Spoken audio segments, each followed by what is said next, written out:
全军出击！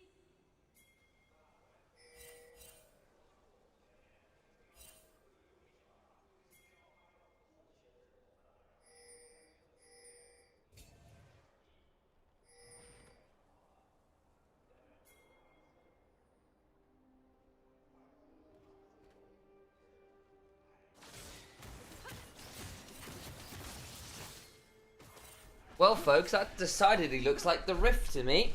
How did we get here? Right, let me change some volumes around and get us all locked and loaded.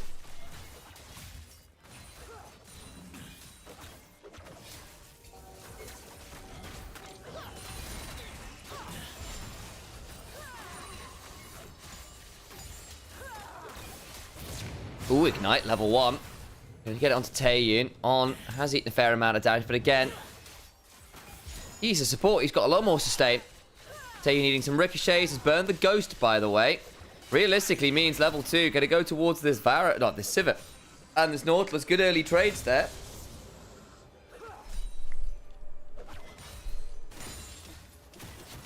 Unusual. Varus Renata notoriously very lane dominant.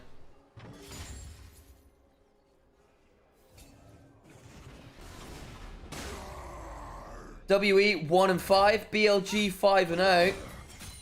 Theoretically, this is a BLG 2-0 in relatively dominant fashion. Whether it is or not is a different matter.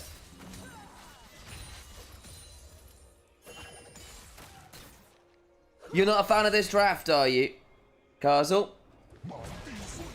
I mean, so I'm curious, because the thing is, I look at BLG's draft and I'm seeing the Taliyah Pantheon, which is a duo which we just don't get to see because it's double global and very, very potent.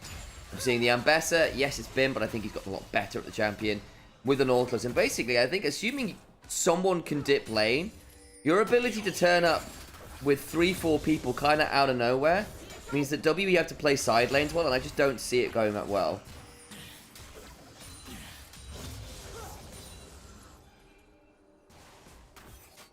Yeah, Karazal, I agree. On getting the level 2 there into Varus Renata was diabolical.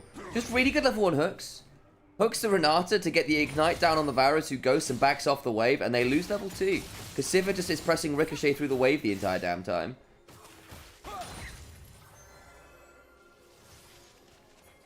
WE wins when you least expect it, only to then go and lose to Ultra Prime and LGD, says the Blue Tail. And yes. Ooh! Hang on.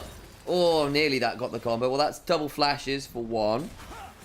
Man, I think if Knight had been a little faster on that flash, that would have been a dead Tizir. Monkey. Yeah, has to flash as well. Okay, well, mid-jungle's flashes are down.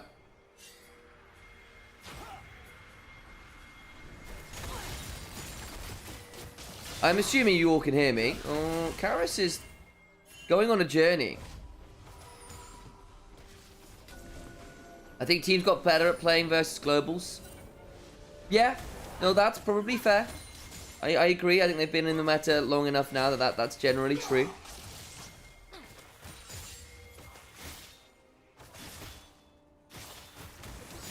Yeah, so you know what, Karzal? I hear your logic, and it's good logic for the record. I'm not taking it apart. I think you have got that is a perfectly valid opinion.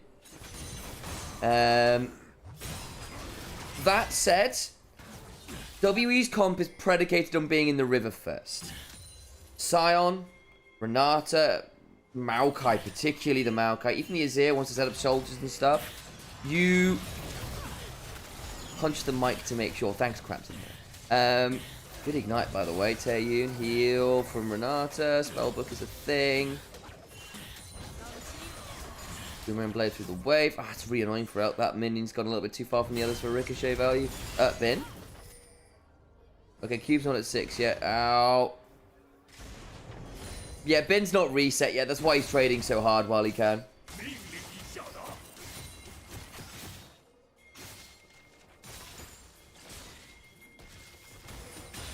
Here we go again.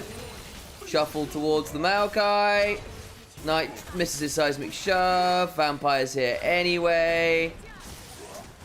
He had a ward, by the way. Just wasn't respectful of the shuffle from Karis. That's on hit, Varus. You're right, it is as well. You theoretically survive the dive a bit better. Is it actually better into Sivir? It's not actually that, but it's actually worse wave clear. So Sivir's going to be able to shove for free. In the duels, you'll probably do a better job into Sivir dueling, assuming Sivir doesn't spell shield your R rather. If you spell shield the Chains of Corruption, life is doable.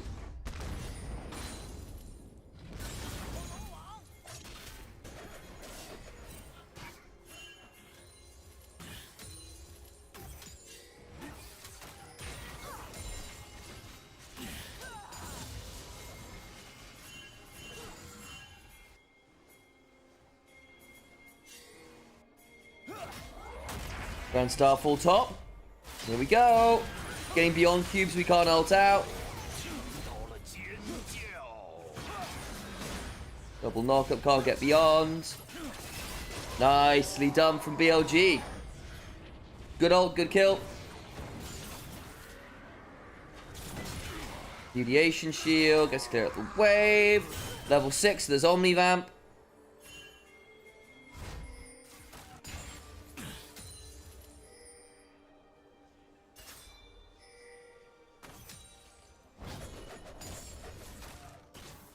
So, what do we do from here?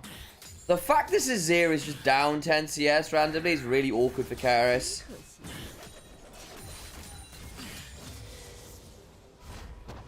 Which drafts do we guys prefer? We've just been discussing this, Trescue. Honestly, both drafts have merit. If WE are in the river first and it scales later, Maokai Sap like that, the river control team from WE or setup from WE is very, very obnoxious. Saplings and Azir shuffles and Renata hostile takeovers into what is quite a heavy dive comp is pretty sucky. That said, if BLG get to play with the double globals and just turn up faster, use the very aggressive pick tools they have, WE will really struggle to respond on a good timer with that.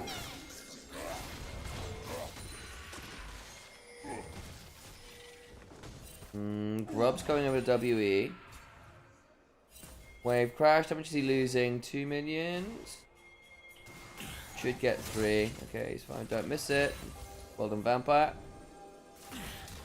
Did we talk about the Shadow situation? Yes, we did. Yes, we did. We don't know how much... I mean, a lot of it currently is rumors, right? But he's playing today at the very least.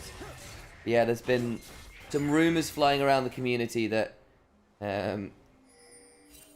Shadow is a dual citizen, right? Or alleged to be, because obviously he grew up in Italy. In China, you're not supposed to be a dual citizenship. You're supposed to give up your citizenship to be a Chinese citizen. And allegedly Shadow had it, but again, it's all rumors right now. So until there's a statement made, that's not what we're going to say too much.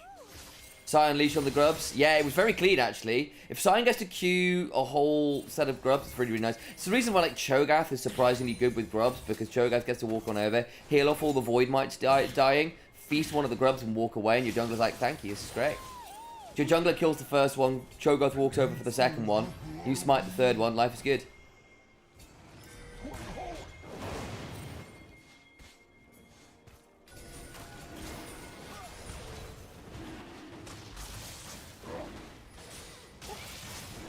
Yeah, and Pantheon didn't get to go towards the grubs on the dragon on the other side, so actually it's going to be 2 early objectives to WE. That's really good stuff. Good value out of the early lane prio. The Varus Renata got shoved in level 2, but ever since then they've been able to push her back a lot more. Elks had to play for the Boomerang Blade trades a lot further back. Talia dying as well, I think, threw some weird timers in. Though that said, Karis is not farming very well here.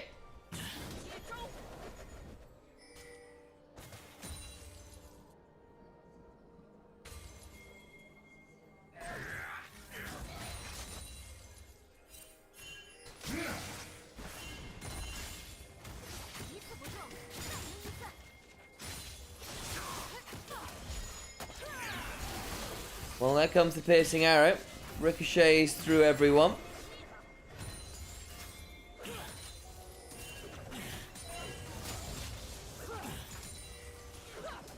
Handshake comes on down onto On.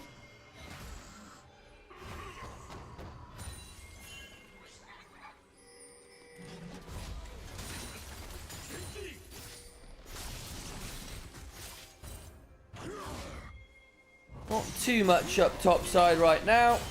Kill that went down was nice and all, but it didn't go to bin, so it doesn't really change the gold lead too significantly up there. Good shove in from Elk here. Should be able to get the second plate off the minions. Does. Nice. Pearl being stacked equally by both. Nice steal away on the Raptors. Dragon is not up. Time is broken at the top of our screen, so just keep your eye on the mini-map. Just grasp. Lands onto the Nautilus, who cleanses away with the spellbook. Monkey goes in. I don't actually know how much they want that. Death Charge comes on down. Maybe looks to be jumped back. Oh, wonderful seismic shove. Vampire surely dies. Flash away with a hostile takeover. Monkey continue to go forward. Elk will cleanse. Vampire bailed out. Doesn't keep himself alive for long. While all the while, Siva continuing to ricochet. Public execution is slid away from, but Knight's not done. Looking for more. Karis managed to step out of the seismic shove. Just enough space in the corner to get out to safety, but still has to flash. And BLG get away with significant amount more kills. Guys, the scoreboard is dead. Lots of kills just happened. Lots of summoners were burnt. Karis absolutely flashed. I saw it on my screen. Expect a HUD update at some point soon. Ignore the truth of your eyes for a moment.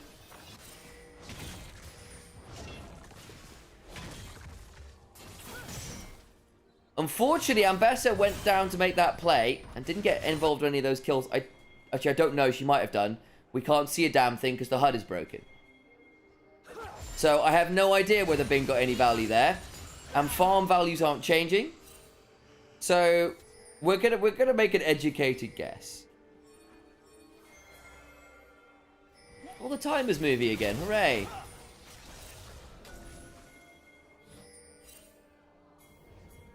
Monkey doesn't have flash. He's a very dead tree. Ooh, hang on. Wait, he does have flash.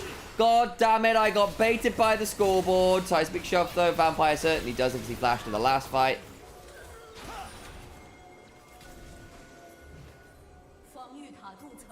The gold lead is significantly more than 400 gold now, for sure.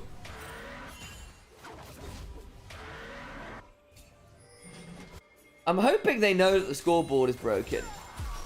On the hunt, Taeyun doesn't have flash available to be used. It certainly doesn't have cleanse. So we'll die on repeat to that.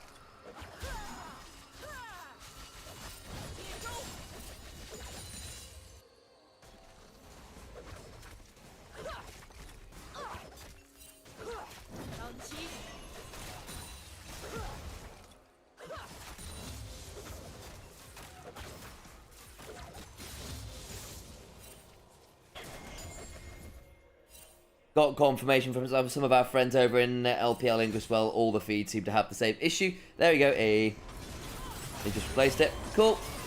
Right. So, let's have a quick check-in. That is 20 CS lead in the bot side, 302 Siva. That is a scary-looking Ambassador. We've got a lot of plates in early Eclipse. 10 CS, 15 CS lead in mid. Shadow's been involved in all the kills. Life is good right now.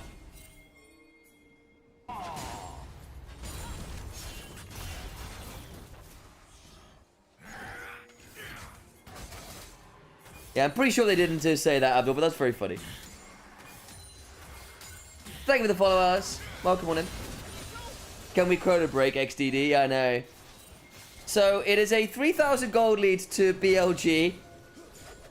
And Karzul. Oh, you poor person who decided to believe in WE this split.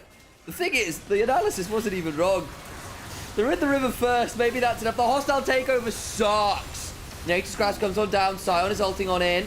But all the while, look at the ricochets. Taeyun, great angle. Oh, Taeyun. Is he going to die to this dragon?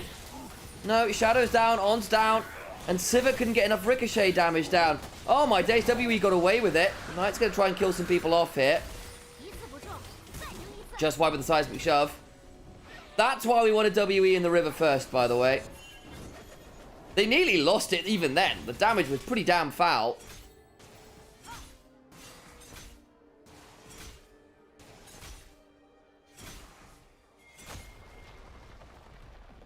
If you wanted to know, Why we wanted WE in the river first, this is it. Sapling onto Shadow, Nature's Grass, Pulsar Takeover kind of sucked. But Knight is not getting any damage done here. He's not in a good enough position for it. L casts to retreat from Cube, which leaves Shadow and On, decide to split off. And even then, Taeyun and Vampire are so nearly dead. Like, a kill onto one or the other probably changes. That makes it a bit more playable. BLG still got 2 turrets, though. They got the turret top side. They get the turret down bot as well. Public Execution just wide onto Monkey, though, so couldn't get over the wall, but gets to slide away. Now Shadow's coming over. On's here as well. Flash away from Karis. TP on through. Double seismic shove. Boomerang Blade's not enough. On trying to hook away. Stun onto Monkey. And they all get out. Lots of flashes, lots of teleports. But no one dies. Herald's still up. Now WE have to face check in.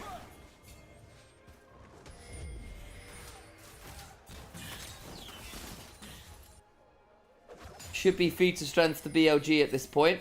Elk's going to get a shove through mid.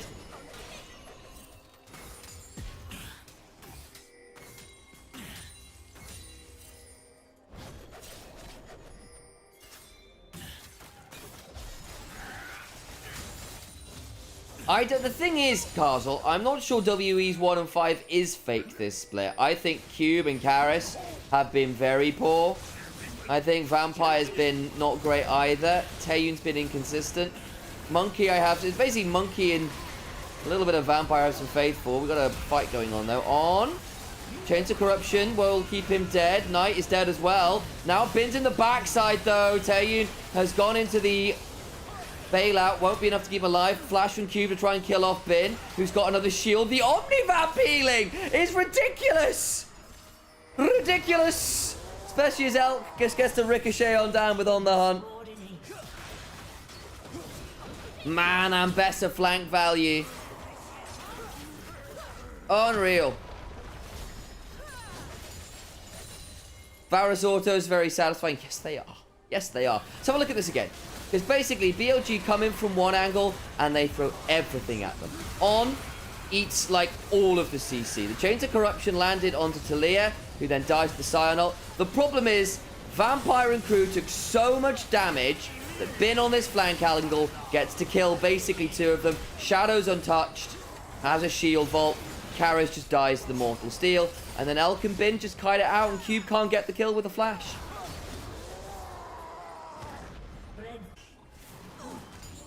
So what do they go? 2 for 5? Yeah, that sucks. Minute until Atakan. BLG had a 100% turret win rate and then lost it the other day. Oops. Still very high. Ooh. Dragon's a minute and a half. Knock up on, but he buffed as well with the dredge line.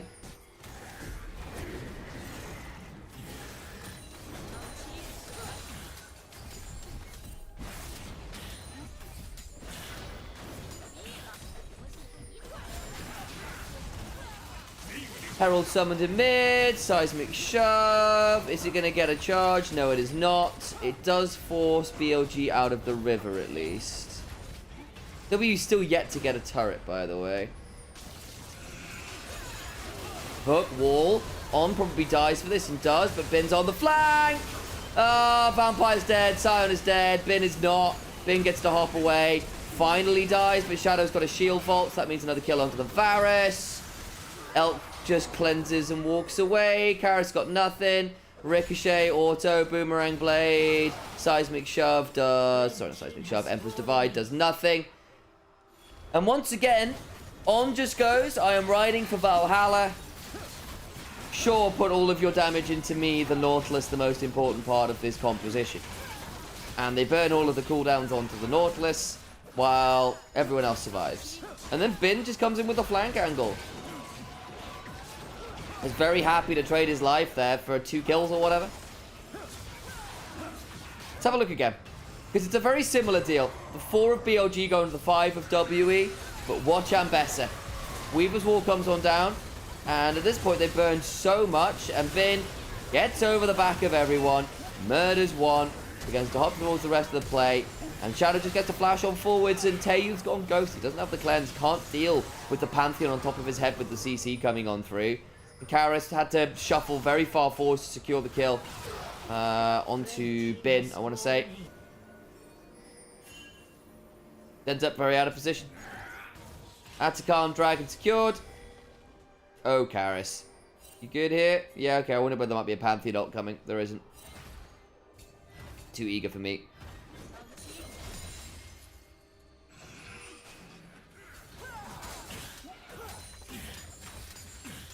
That is a 40 CS lead bot at this point. Flicker Blade's done. Infinity Edge on its way. Clear's 2 items. Jungle's 2 items. Top's 2 items. Like, at the very least, you're largely at 2 items as well on WE. You're not there on the Azir, who's got a very expensive build. But I think he should get there before the next fight. The worry is that at that point, maybe someone like the Sivir will be at 3.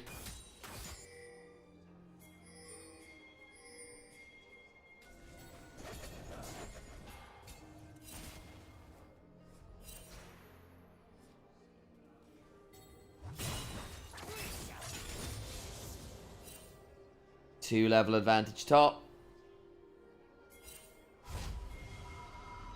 Shadow's been involved in all but 1 kill as well. He's having another very high kill participation game. Him and Elk. Very involved in these fights. Very involved in these fights. Ricochet value is good. That's harder to do on a Pantheon, it has to be said.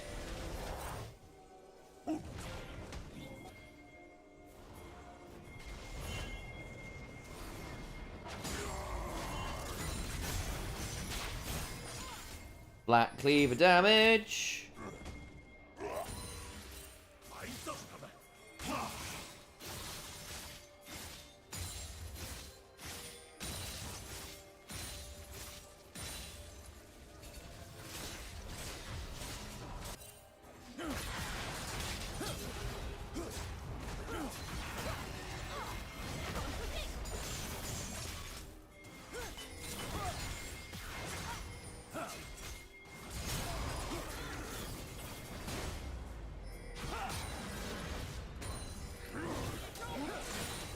Tier 2 is kind of slowly being sieged at, and that means BLG's get to walk through enemy red buff, pick that up. It's only a 2-person red buff right now, but you can imagine Elk will be being donated. It is.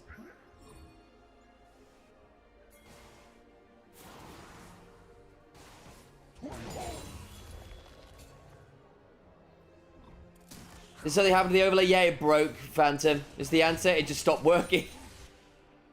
There was no updates on the scoreboard. Even that, like, actually, we've still got the issue that the we can't tell whose summoner spells are up very easily right now. I think at the minute it's actually working again now. But yeah, we didn't have summoner spells. We didn't have a top working scoreboard or a bot working scoreboard. So they've just gone to an older overlay. Monkey on heal cleanse right now. How useful is 2 black cleavers?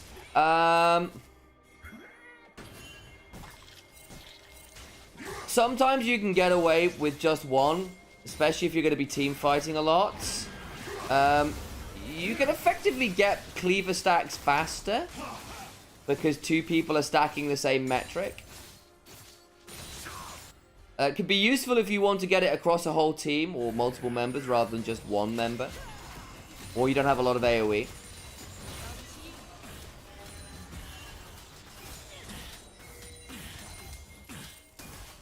But yeah, in some ways it can be a little inefficient. But hey, it's also just a very good item individually with the ability haste and all the things for the 1v1s, particularly for both. On gets out, death charge in, Knight comes in with a Weaver's Wall, Nature's Grass comes on down. Doesn't really lead to all that much though, and Bin is around, gets handshook, exhausted. Still got the public execution as Shadow flashed on out. Karis is now in a horrible spot. The hostile takeover after the flash won't keep Vampire alive. Karis gets flashed on, Sivir gets a double, and Cube. Well, there's something about being there or being square. Can Bin interrupt? No, we can't. Whee! Cube gets out, but it means he's not here. And Baron will be going down to BLG. Lickety split. I also do note that Knight has 10 stacks on his Dark Seal. I can all but guarantee he will be buying a Medjai's on his next pack.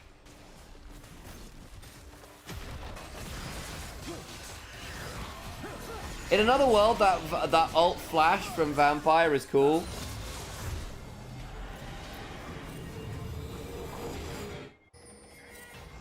So On gets jumped on. Plans to change summoners. Try to jump onto On, but he just gets to run away. Burn summon with Nimbus Cloak. All the while, Shadow takes some damage, but it's just lots of split calls. They fail the pick on. They fail the pick on Shadow. They then Giga Deep. The hostile takeover only hits Bin, despite the flashy mechanics to make it play. And then Bin just says, yeah, no.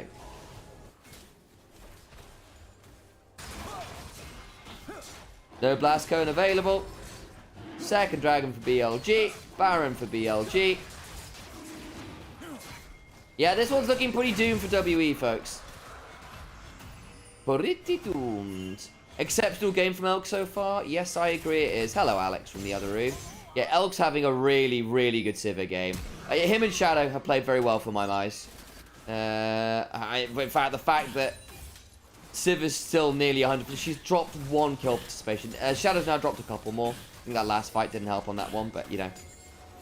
Solid game from Bin, too, I think. Some really good flank angles. But yeah, Elk Sivir has been really, really nasty. Very good early lane. Really good team fighting. For a player we've sometimes criticized for overstepping in fights, he's walked the line really well this game.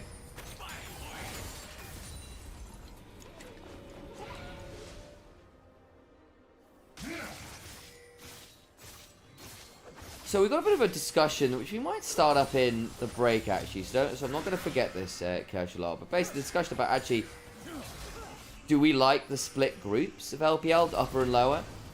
Or do you kind of miss seeing good teams smacking bad teams and potentially giving bad teams a chance to grow from that, etc., etc.? And I'd be curious to see what people's thoughts are on that. We'll come back to it in the break.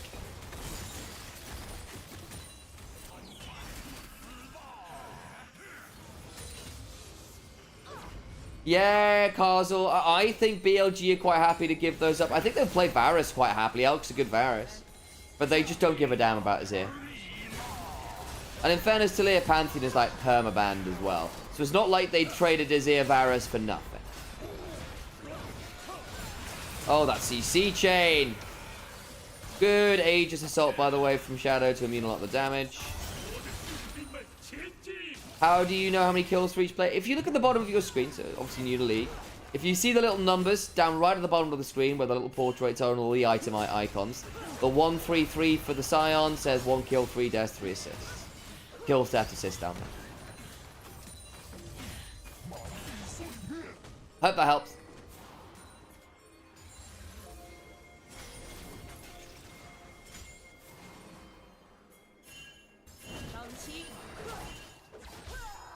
Red buff should be nabbed away by Elk. Picture in picture. Bin, how did you get there? Bin? Oh my god. He just... Wow.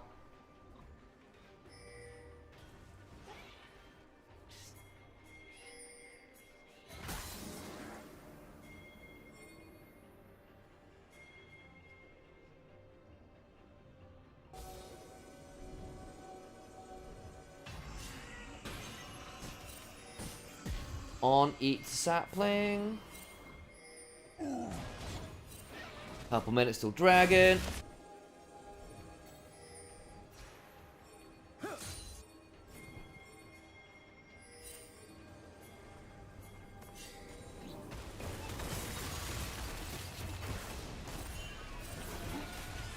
Oh. Bin. Gonna try and find an angle onto Monkey, but he had to sidestep and is now looking pretty low and just down. Yeah, well, your jungler's dead. Vampire just ate a massive chunk from a ricochet. Double proc a boomerang blade. You're welcome, Andre. Welcome to the community. And welcome to League of Legends. What happens after groups? Yes, they will go to playoffs. So the top... Is it 2 teams or 1 team from Nirvana go into playoffs? I don't remember. Night, golden moment. Grand Starfall, flash away. Shield vault forward onto Taeyun. Shadow's still got the GA, so even if he dies, he just comes back up again and buys all the time he needs. Emperor's Divide, flash on over, decimating smash interrupted. GG. BLG, make it look easy. After a moment or two early on where WE got on the river and made it look interesting in some of those fights. Yeah. Bin flanks and Shadow Ult set Elk up for a lot of success. A lot of that's because we're seeing a lot of Corki, a lot of people just default saying, I don't know what to play here, this Corki will do. There is that element. However, Gyos first. I'm getting coffee while it's happening, and we'll have that discussion again after. 敌军还有30秒到达战场，碾碎。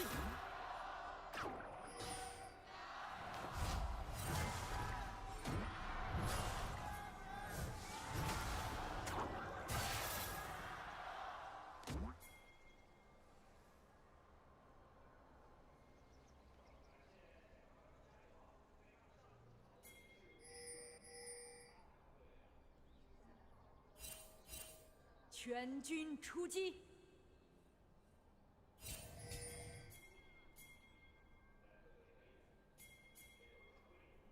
掠夺。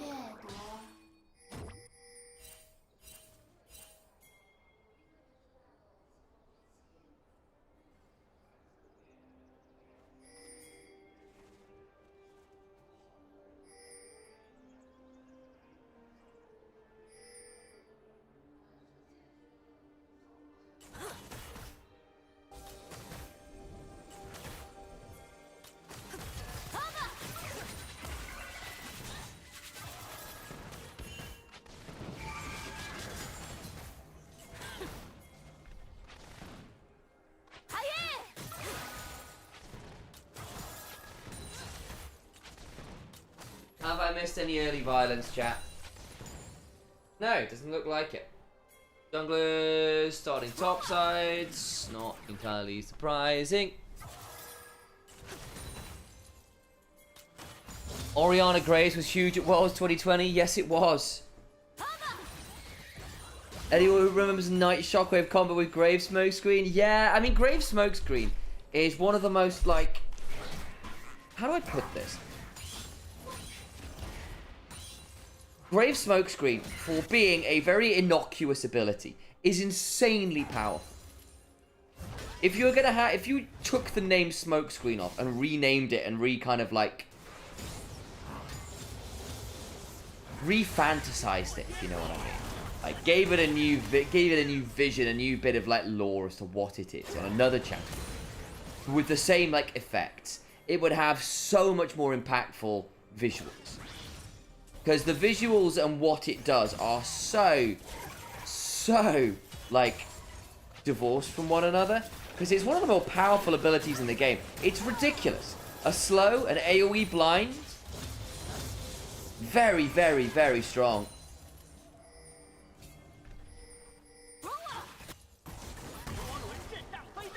Ben has somehow gotten on the wrong side of Cube. So I'm just going to go to walk up. I think Ben might just be dead here.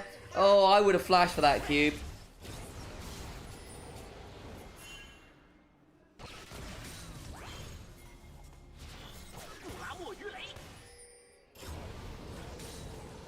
Ben is sticking around here. He's got a dive coming. No, I think he's alright for now.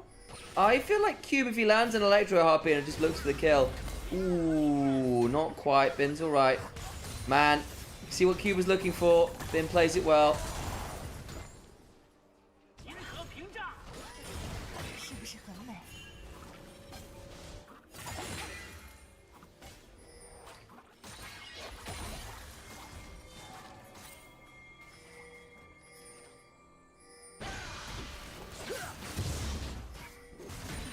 Scuffle over. Top side. Skull Crab. Shadow Strike. Into the crash down. Elk is going to flash away. Double flash. Ignite down. And Elk stays in lane. Oh dear.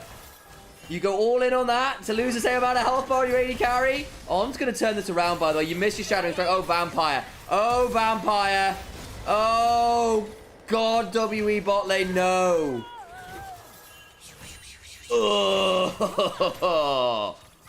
Oh, that one sucks.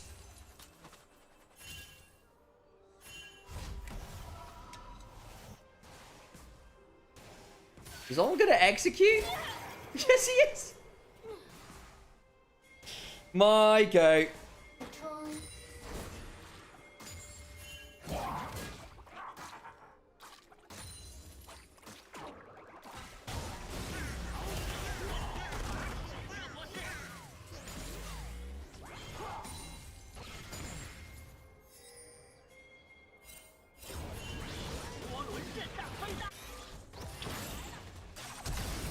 So, basically, it looks great until you realize that Elk actually does get to flash out. I'm not going to lie. At this point, the damage is somewhat done. Taeyeon has no mana. And Vampire tries to mount up onto On, who goes, "Ooh, no." And then flash them forward, and it's still Nico with base auto damages.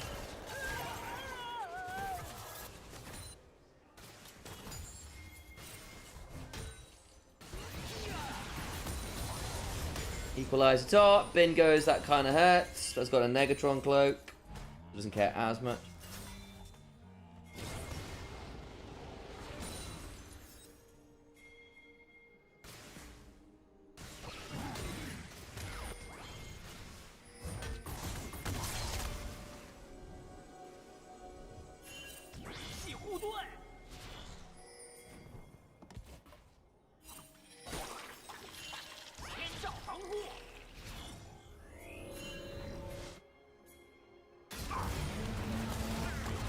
All the Forge Gods. Flash on forwards. Cube flashes in turn. Monkey's going to get a big knock up here. I think Shadow needs to Warrior Trickster away. Got a flash. Knock up on the wall. Nah. Bin's got no mana. Surely he dies here to another 3 Talon Strike. Yeah, he does. Oh, Bin saves jungler. Bot side, Elk's got barrier. They are getting all in again. Actually, Taeyeon might die here to On. Will do. Crash down comes on forwards. 1 for 1 pop. And unfortunately, the Corki didn't get the kill. Nico with gold is a lot scarier than Rel is. Is this VAP 2? Yes, it is, Phillips. Welcome back.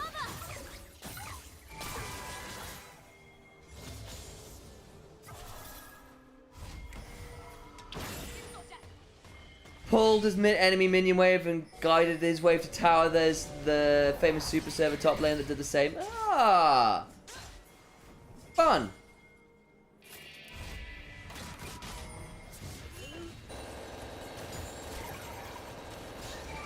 I missed that. I'll have to look back and bother it. So, okay. Mount up out of the bush.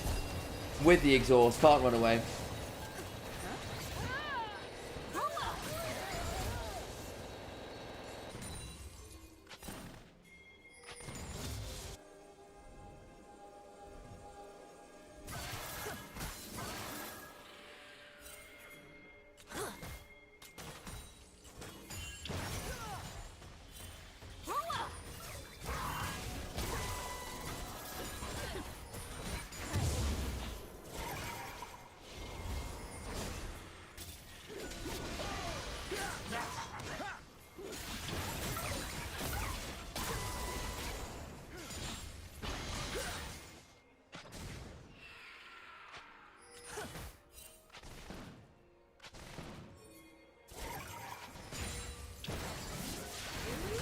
Ooh, Pop Blossom on 2. Hang on. Turn around, On's low, but not low enough. Flash away from Vampire, and the Crashdown keeps him safe. Monkey with the Crescent Guards. Ults traded for ults largely. No one dies. Or Summoner's blown there by On.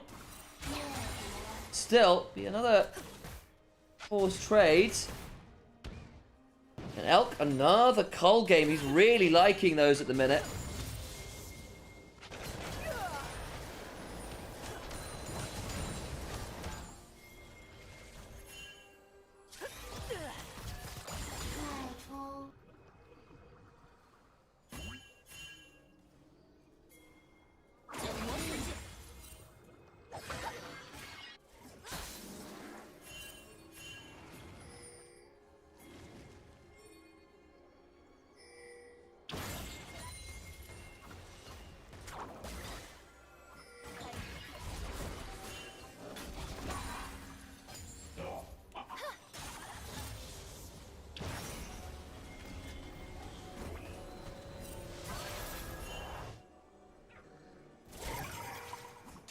Not gonna lie, I thought it was the clone running into it. I kinda did too.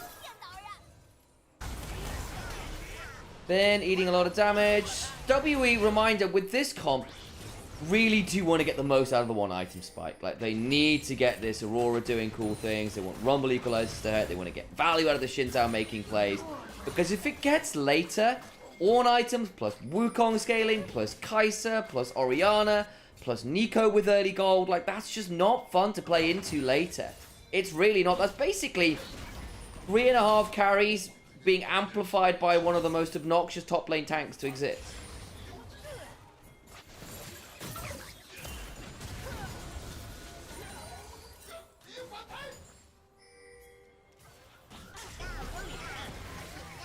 Then get too much there.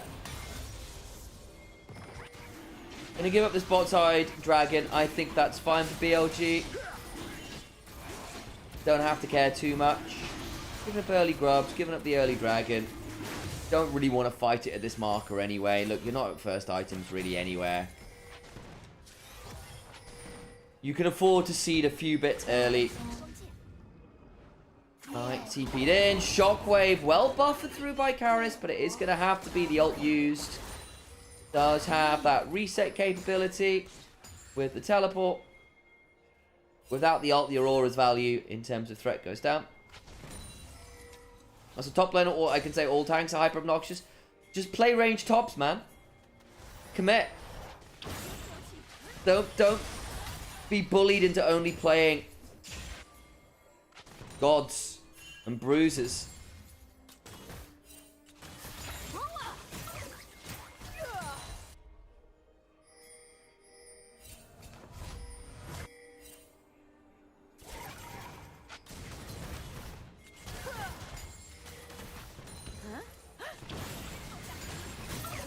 You want tank fizz back, Abdul? I refuse to believe that. On is fine. Okay, cool. Flash.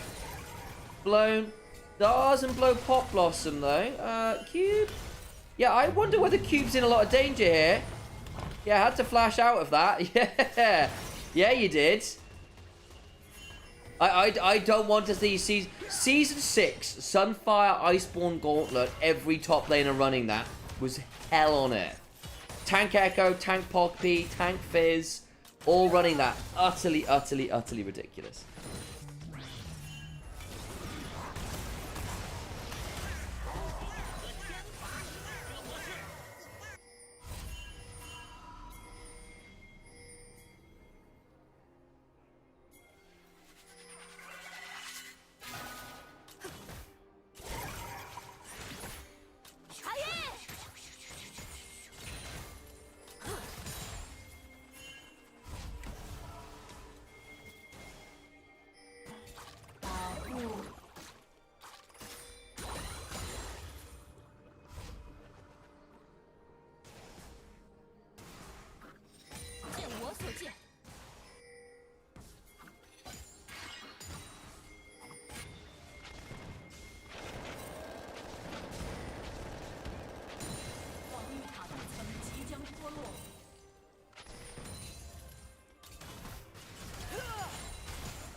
Been a much quieter game, hasn't it, folks?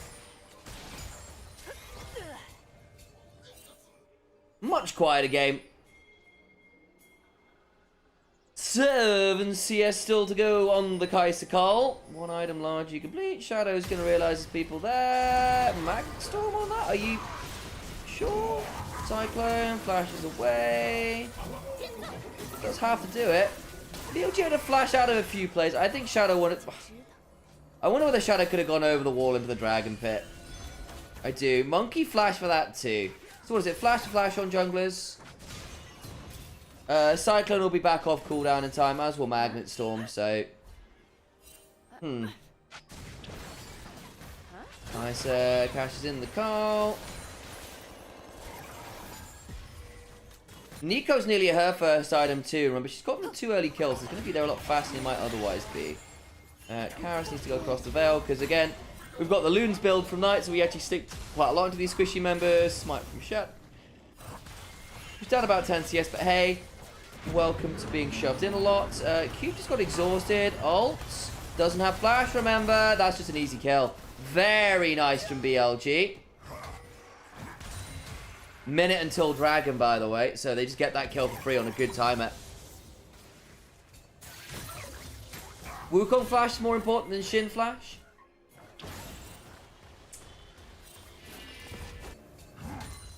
Largely I agree, because Cyclone gives a lot of value with Flash threat, right? But I think I have seen Shinzo Flash Audacious Charge or Flash for 3 Talent Strike knockup. Too much to say that it's actually that different to not be worth trading.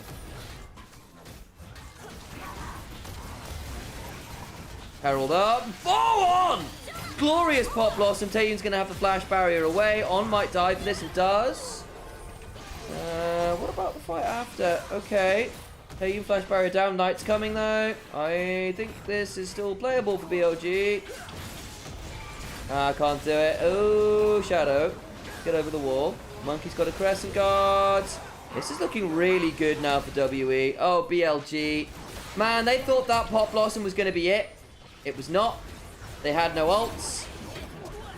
Yeah, they didn't have enough ults and Knight wasn't there. Well, that was foolish.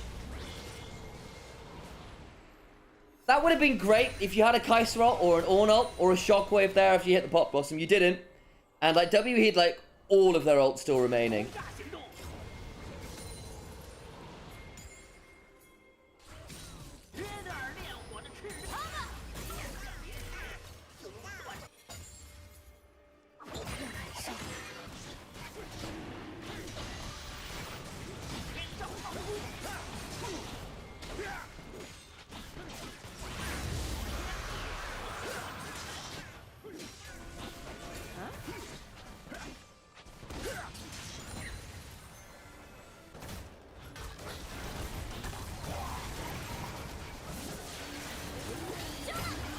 See, that looks great to begin with, but Taeyeon getting the flash out and not actually taking all that much damage sucked.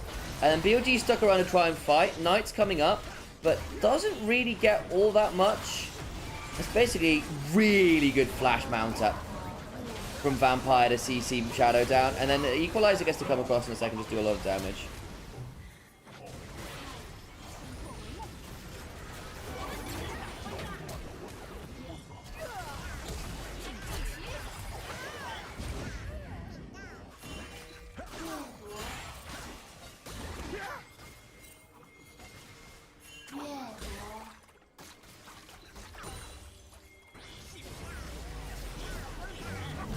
Oh, knocker. I think it's just the same place again, is it? I thought that was a replay for a second. No, it's not. Nice pickup. On's getting jumped on, flashes away, looking to turn it around with the Pop Blossom. Kites over the wall. Shockwave back. But there's 4 people there, so they can't keep going. See, nice combos from BLG, but they don't actually have that much damage yet.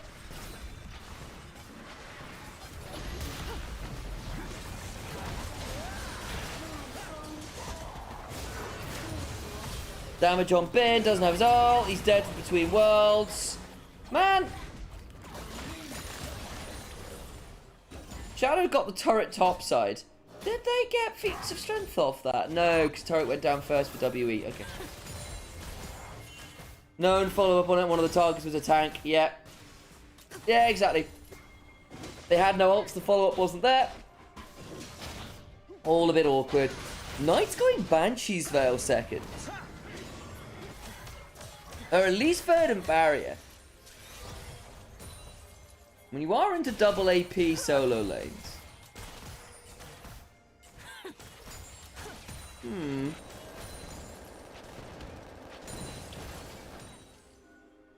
Still. Game now, what, 1,000 gold on the lead for WE? I think BLG just forced a bit too hard too early, right? You're the ones with the comp that needs an item, 2 items really to make things happen. And doing that without your ult, I think, was just very disrespectful.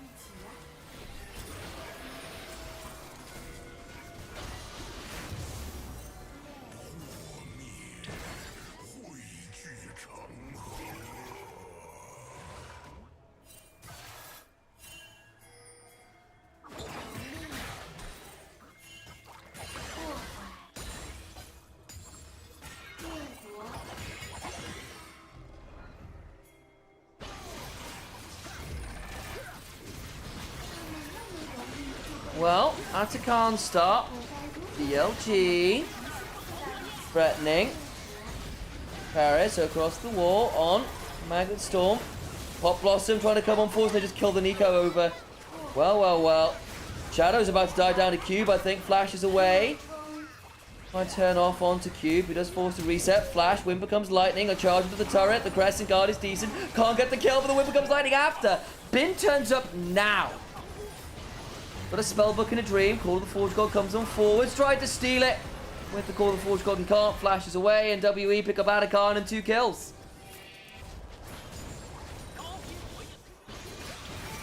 Elk flashes out. Hang on. Double knockup. Can they get the kills here? Gonna try Shattering Strike. Ult after. Can't get the kill with the Acathian Rain. TP's flying. Is there a TP to respond? On's now back up and alive. Not there in time. Between worlds. Missing the Tangle Barbs. Carrot's gonna kill both. He's gonna kill both. Across the veil we go. Actually. Can't quite get in range. Oh, man. BLG have gotten close in a couple of these ones, but W just keep fighting better now. The leads have come on through. BLG overforcing around that Herald has really cost them.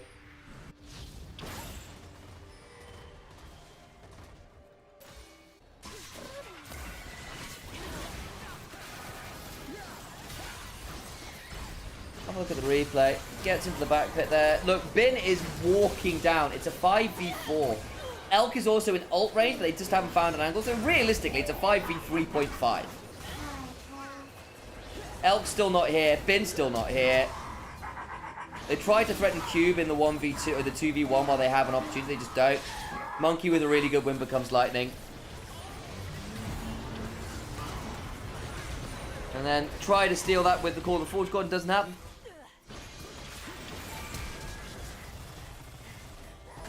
And there's the knockup. Maybe if he managed to ult before the Shattering Strike comes on through, we're going to get another auto or passive proc off, but I don't think so. And they try to basically have On come on over, and it just doesn't matter as Karis just gets to 1v2 and win it.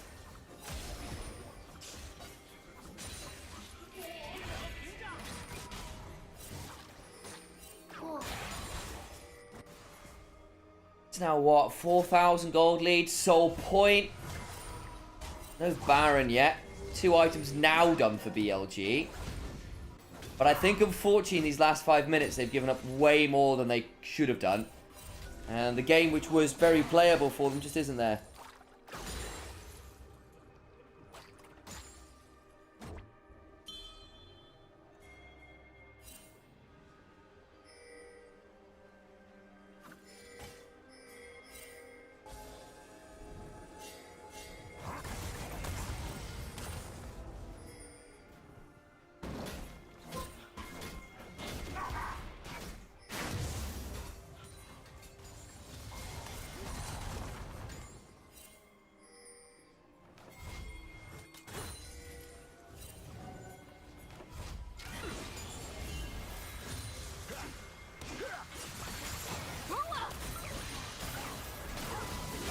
Pop Blossom. Good. Hang on. Turning around. There. On's just dead again. Valkyrie out. Bin's trying to buy time under the turret, but he's still being chunked out by this Corki, who really isn't threatened by this Ornn. Bin loves to make big plays on this champion. Struggles immensely. And sometimes playing safe there. BLG going to try and trade up for the tier 2. Nye, speeding himself up. Command Dissonance. Backsteps well. But he's just not very tanky with this build. Flash on forwards. Gatling gun brings down the Oriana.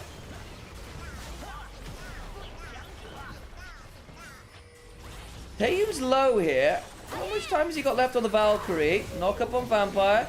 In goes Elk, trying to get the kills. Oh, he's trapped between worlds! Taeum doesn't die to the rocket belt either. This Corki just won't die! Is that game? No, it's not quite. Okay. Blue team has scored an ace. Man, I don't blame them for looking. They needed what? An auto on Corki? That was a really good ult from Karis. Monka S says Monty's. No, it's Monkey S.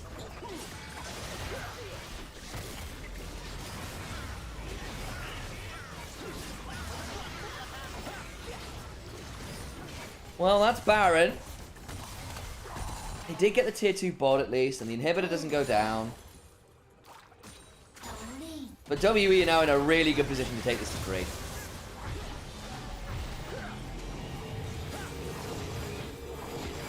Does it sound like a bit like he's lying down? I am in fact lying down, yes. Well, not lying down, I'm reclined on the chair. I might be a little bit too far away from the mic. I'm chill maxing True.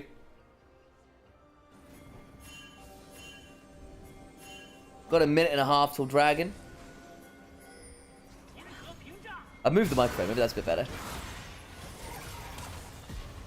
But as I'm solo casting, there's only so much energy that is correct to put in if I want to keep my voice in one place. Unc Samuel chilling? Exactly. On, over the wall. Nico has really struggled after the early game. Has gone from 2-1, 2-5. Oh, good God. Kara's are on the front. That's game. That is so game. One Herald misplay. Not even once, BLG. And then they haven't seen a fight they don't love. God bless. They're still the team I love and know.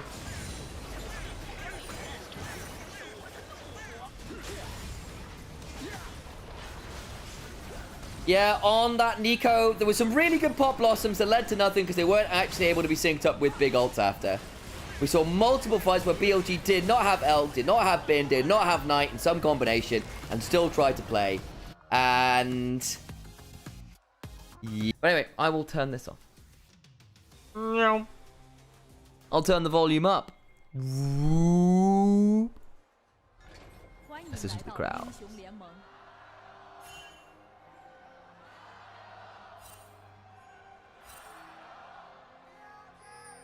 敌军还有30秒到达战场，碾碎他们！阴阳两撞击。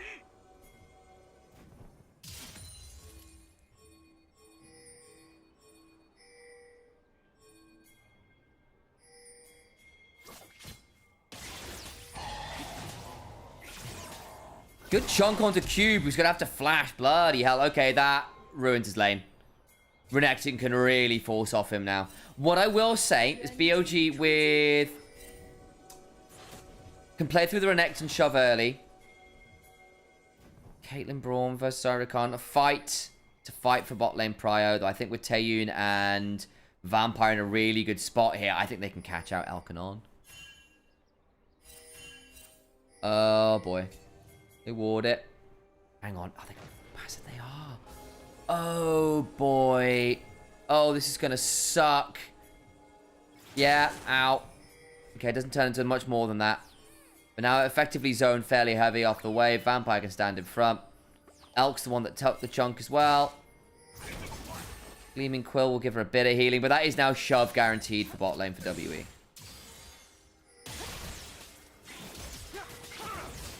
Hang on, passive. Oh, on. Gonna have to heal for heal. Okay, well, yeah, bot lane is lost. For now, anyway.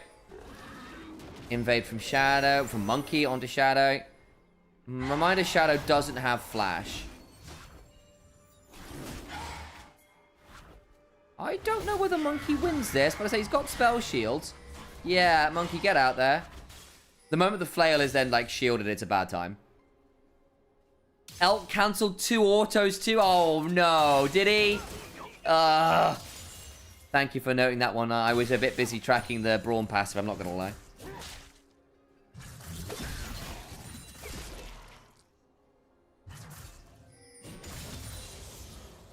Chovy Renekton owning Bin Aatrox went free in my head. Yeah, well, Cube losing his flash at level 1 means that that top lane is kind of doomed. Bot side, yeah, well, Caitlyn gets to attack the plate and keep you trapped under there with Braum shielding her. I mean, the bot lane is kind of screwed right now.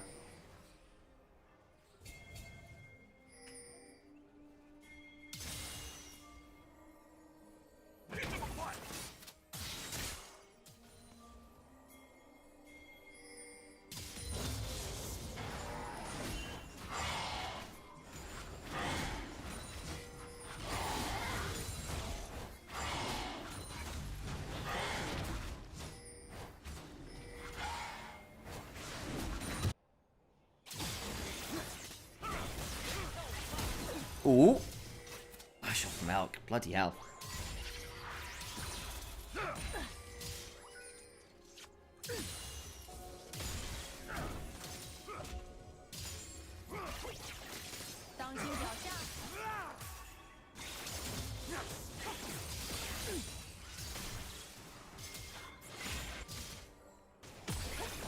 Plate.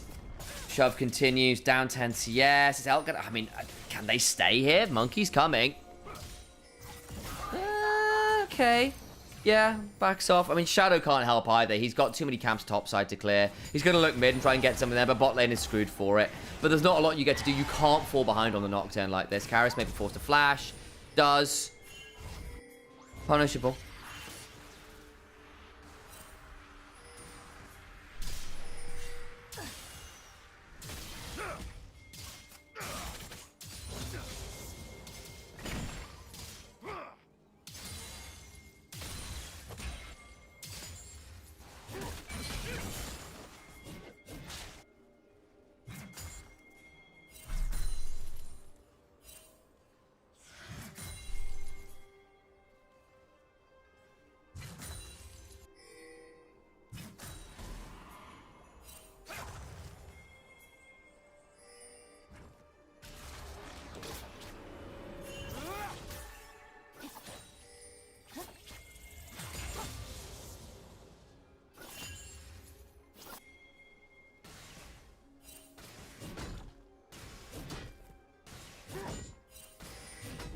Well, this isn't leading to all that much. Lane swap to try and get the Xayah out of that Caitlyn, who, by the way, is now 20 CS up. Early Berserker Greaves. So there has been a discussion among Caitlyn mains, basically around, actually, should you be running Berserker Greaves? Or defensive boots, or even Ionian boots for cooldown. Seen some arguments with Swifties. Basically because...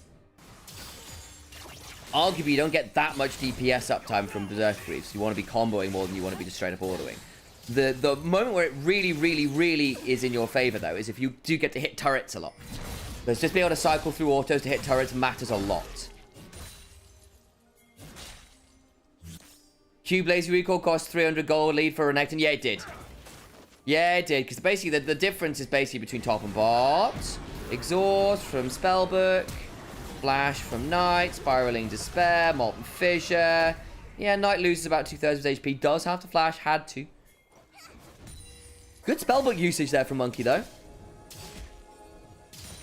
The question is Renekton enough of a win condition to offset the Caitlyn being ahead early? I think an early cull from Xayah is probably sensible. Just say, look, we're losing this lane. It's going to be miserable. Let's get what we can out of this.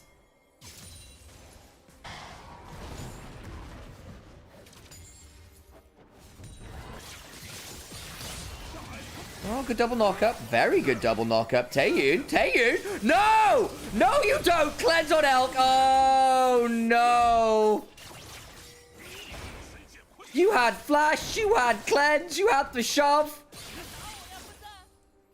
Oh. Good grief. And everything's gone wrong. Vampire's trying to hold the wave. Flash. I think he just gets the kill. No, Vampire, my goat! Oh, that was a bit greedy from Elk. Tried to recall having got the wave shoved and speed that back up. And then On's trying to body block, and Vampire goes, I guess I just flash over this. Did he flash heal there? So, double root. Really nice. And Vampire was late on the door. If Vampire wasn't late on the door there, they're fine. That's actually on Vampire.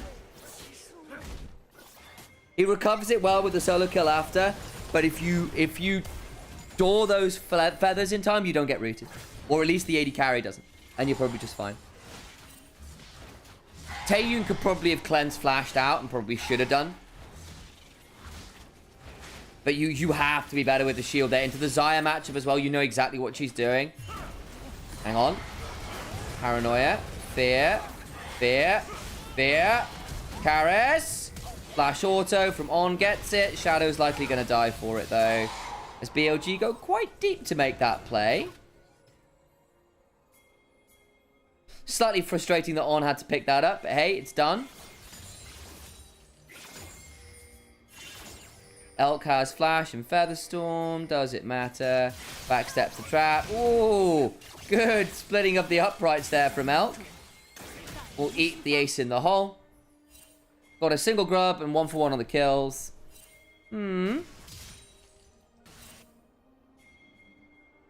We might just come back out and do this all over again. Vampire's got no Flash. I don't think he can beat Vampire. Why are you there alone? Vampire? Okay, he gets away with it. I genuinely thought they could have collapsed on that quite happily. Kara's coming over. Where is the rest of BLG? Elk is resetting. They want to fight this so bad. Knight's got Flash and ult. Watch the Annie. Grim Visage is down. Elk's on a flank angle. One grub down. Try to jump forwards. Goes to Prison and goes wide. So Knight gets to blow them all up. Should be out of the Spiraling Despair range. Duskbringer comes across. Monkey flashes away as Elk goes looking for the kill. Flash going back on in. Well. 2 grubs. Extra kill. Flash for Flash. Elk losing his is a bit sad.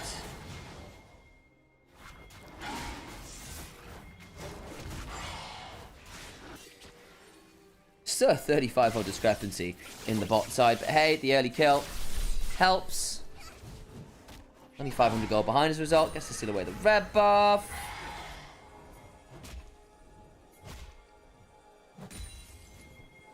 Taeyun should be okay here. Just stand and auto a couple times. Plate secured.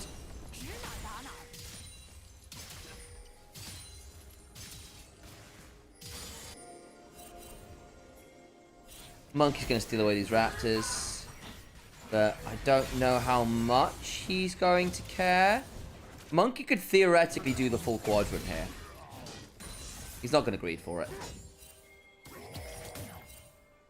They don't quite know where Shadow is. Because the world where Shadow's read it and is roaming straight on over and wants to fight Monkey who's not got the Flash. And ult will be up, so Shadow will be able to chase. Ult 1v2ing. Trying to get as many of these as he can. Can't get that last one. It's really sad. Thanks for the Sashwat. Welcome on in.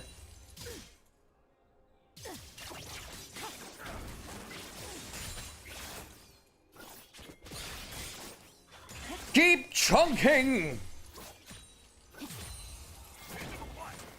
BLG lose so much time for grubs now they can't leverage Renekton TP advantage for Drake.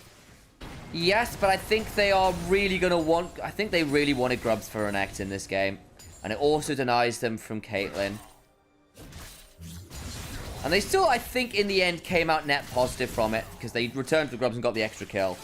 And WE were there in force anyway. So, I agree. But I think also Bin is quite happy to just have the 1v1 advantage for now. Though him not getting a used TP kind of sucks. But it also means that basically WE have had to be very careful about forcing their own plays. Because they are at that TP disadvantage. And I think it largely has bailed out Elk, who's now only, well, he's 600 gold behind, which sucks. But with Cull cashing in like 3 waves, 3.5 waves, he should realistically even up most of that gold within the next 5 minutes. Vampire? Oh, Vampire. Yeah. No, he's just going to flash in. Missing that Glacial Fissure opens up every angle they ever needed. Tibbers is going to keep running. Monkey is here. Way is not. Tibbers body blocks the turret shots. Yeah, nice. Knight gets the kill. Everyone else gets the assist. That one weren't great from Vampire. The moment the Glacial Fissure's down, Shadow goes cool. The wave's not even shoved mid, so Knight gets to dive top. That's not a quick dive. They have to re-dive it. Turn up, pick up the wave. On's about to get TP'd onto. Monkey's here. Okay, where has Bin? Elk still got ult. We'll burn it. Still got feathers to work with. Cleanse. Ult away. Okay, TP for TP. Elk. Fine. Burn the Feather Storm. For TP and ult on Monkey and Cube. You're okay with that? Yeah, you're right, Castle. No one has taken the Drakes. No one's given a damn. Everyone's been too busy looking at the bot lanes that have been topside. Oh, man. Missing everything there. And they're stood on a ward the entire time. Flash for the disintegrate. Vampire flashes.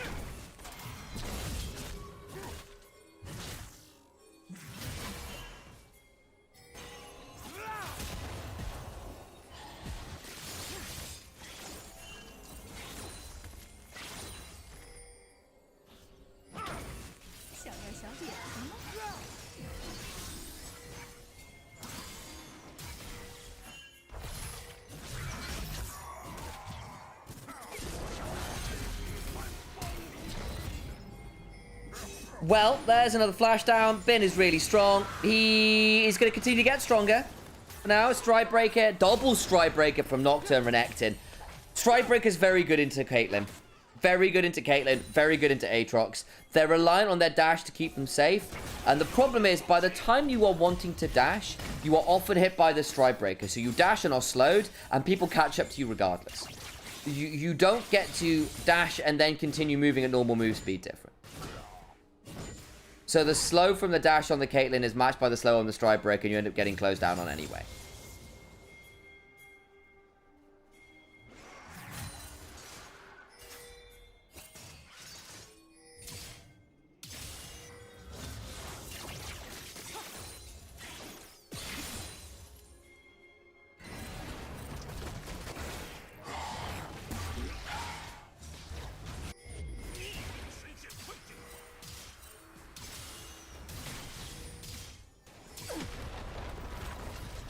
Down goes the turret.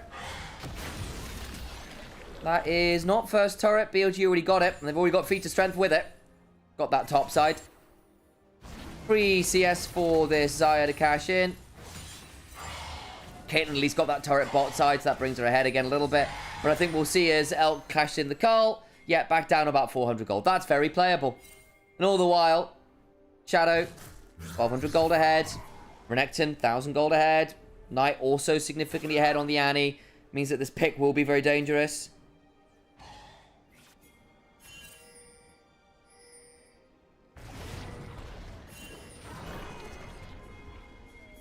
Three minutes till Dragon.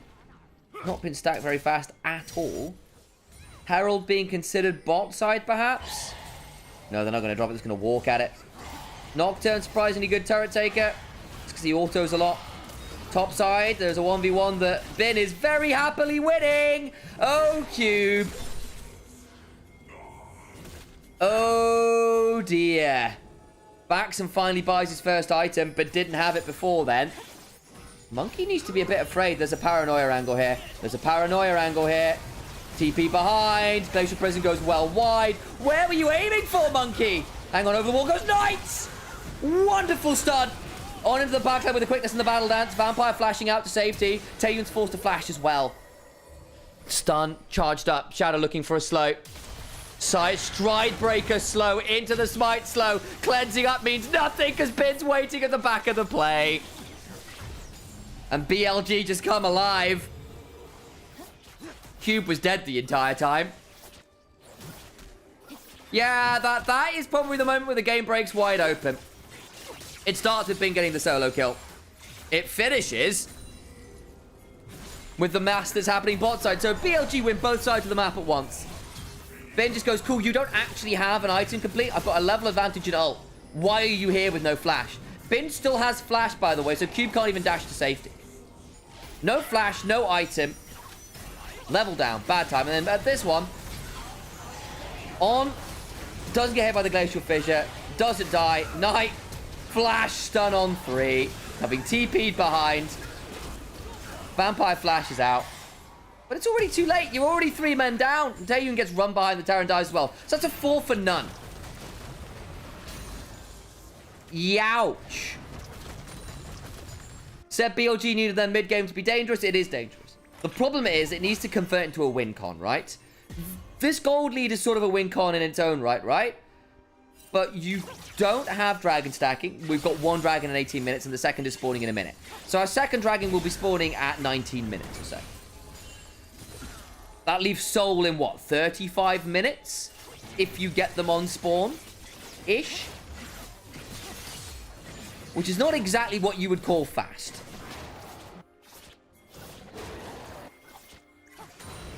At which point you're looking for as much map pressure into Atacon Baron as you can, really.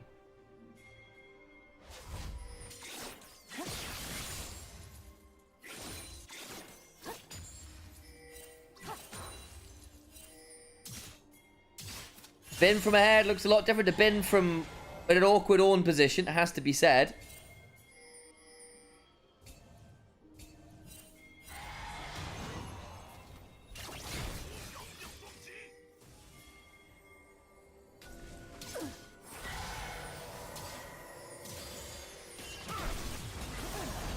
Engage, mid lane. Oh, goodbye, Taeyun. Well, Paranoia into Vampire being feared. Bin buys space for the rest of the people to run away. Yep, they lose the 4v4 real hard right now. Dragon's up. Atakan's in 15 seconds. You just lost your bot lane. I think BLG might try Dragon into Atakan here. Nah, they're not going to greed for it. Okay.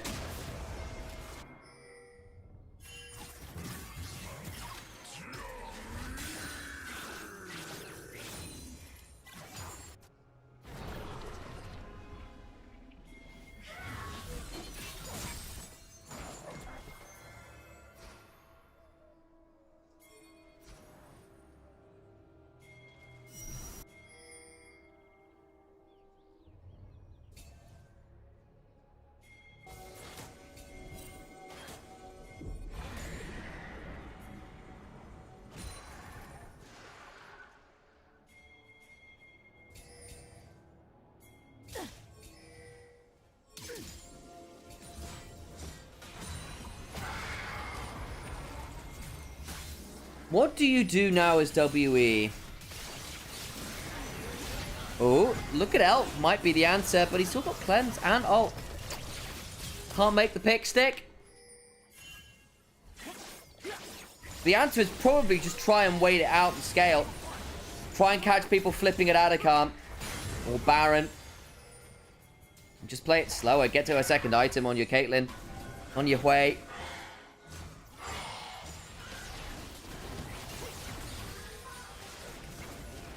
You can stall BLG. As we said, their win conditions are a little bit slow coming. Alright, Paranoia. Knight into the backside. Ah, goodbye, Taeyun. Caitlyn just cannot stand and fight anymore. Karis is gone as well. Yeah, this one's looking pretty doomed, folks. What are we at? 8,000 gold lead? 8,000 gold lead.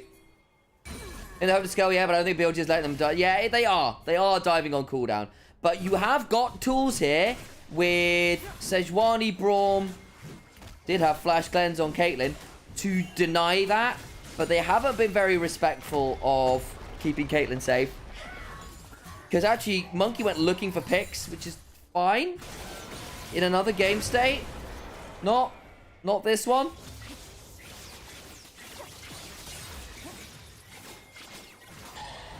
So Monkey's here. And yeah, Taeyun is just like, that's not an ult from Nocturne that gets Taeyun. That is Shadow walking up and pressing E. Like Nocturne did not have to dive to get to that Caitlyn. Not at all. Literally walked at them. And now Caitlyn is 1 and 5. Having been 1,000 gold ahead.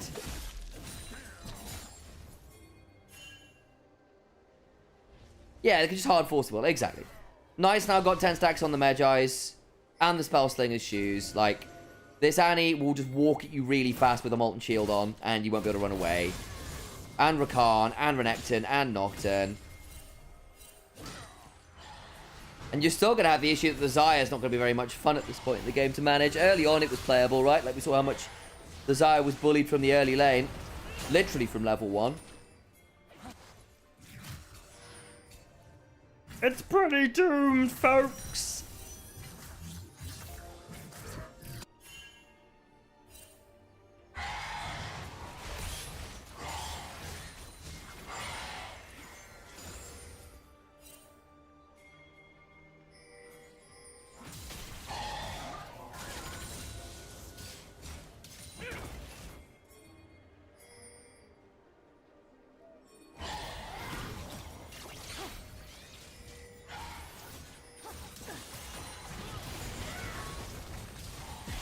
Monkey slides out of his own jungle. Minotaur Dragon. Petal Diff is pretty obscene as well. It's like 2,000 odd gold worth of stats.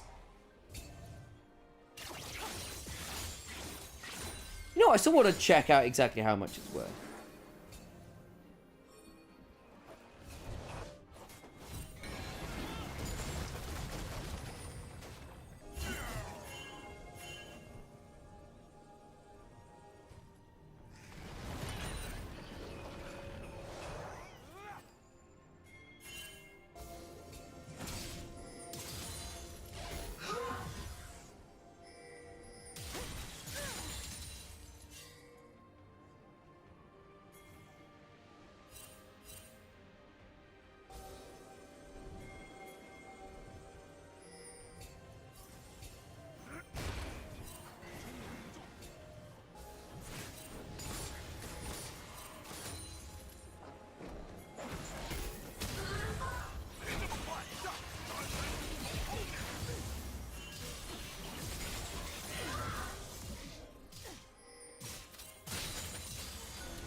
I went looking.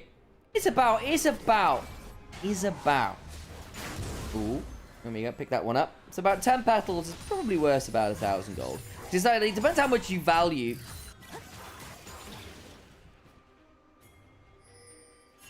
XP as a stat. Can I cast Team Fighters Tournament? I can try. Well, WE, come on in. You don't find anyone. And, well, that's it, isn't it? That's all you're getting for now. My voice will be upset with me otherwise. I did my best. Any other requests? This game is done.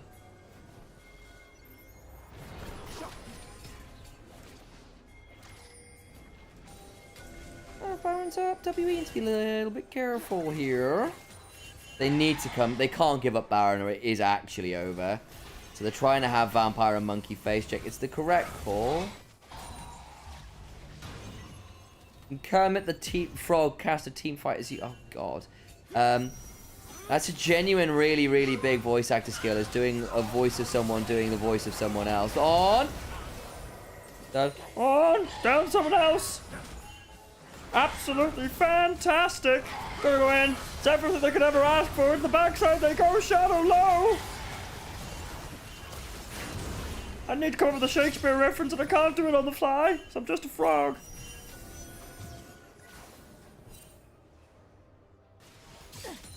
Apologies. Say that one quite a lot as well. Don't know why I all went suddenly northern on you in the back end of that.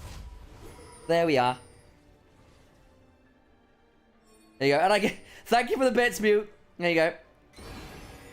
Karis. Swear in that bush on fire. Annie, are you okay? Could you tell us that you're okay, Annie? What have been hit by? What have been struck by? A smooth criminal. Thank you for the donation to Mute. Well, that's Barrett as well.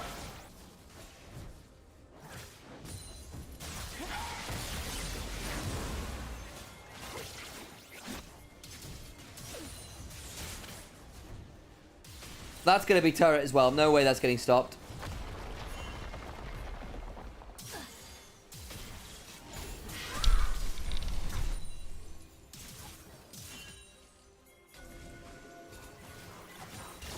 Thank you, Mr. Moses. I appreciate you. Glacial Prison on doesn't actually care that much. He's got Merc Treads. Chain Dates Crushes, actually, and a heal. Well, had a heal.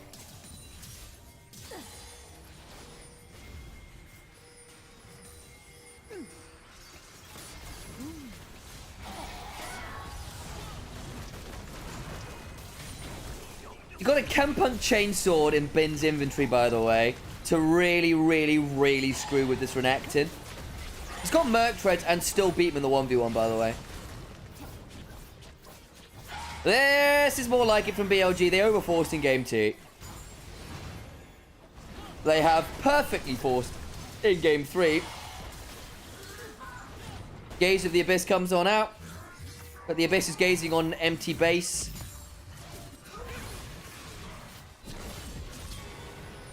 Yeah, but Elk's got enough sustain right now that I don't think he cares too much about the headshots. I mean, in fairness, you have now got 3 items on this Caitlyn. Maybe the Caitlyn can do some work. But she needs more. She needs, like, a lot of time. Though she's just never going to be given in a fight. Inhibitor number 3 comes on down. On a Knight threatening. Spellbook says is indeed a thing. She was always one of the junglers that could get away with it. She doesn't need flash that heavily. That's partly why. And if you're in a game where you can scale free and you don't need aftershock, it can be really good. Flesh Prison is wide. Oh, monkey. That one sucked. Went fishing. Found nothing but air. On goes in. Gets a knock-up. Gets out. Fear comes on down. Flash forward from Knight. Disintegrate on 2. And everyone else is but dust. Show you fear and a handful of it. And is the Wasteland TS Elliott approved? As BLG leave WE. It's naught but rubble and ashes. Give it hope in game 2. But game 3 BLG clear.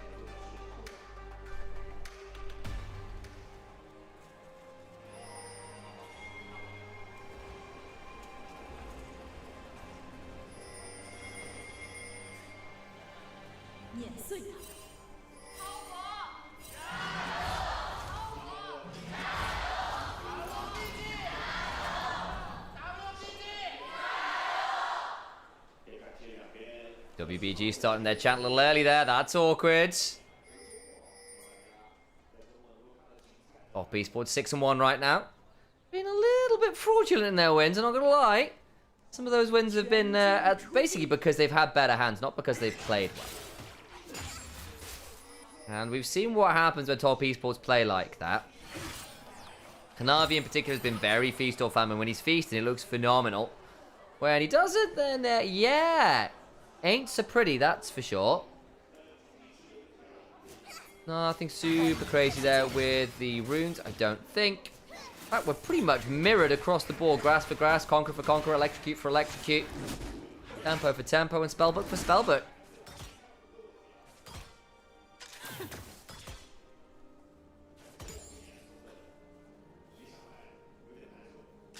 Big favor over towards top esports. I think that's probably understandable. Weibo themselves not exactly looked consistent. Crisp in particular, not so long ago, was laning with Jackie Love, and it really didn't work out. Return to Weibo Gaming.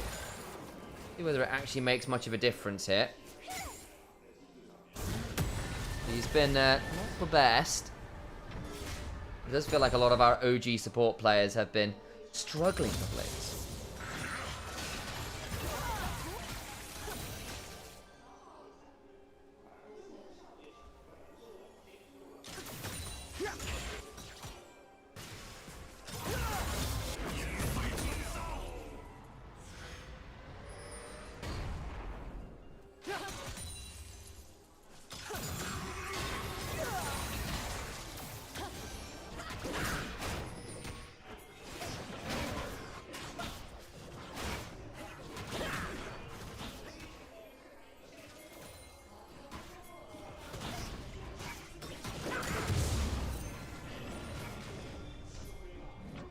Invade coming on through.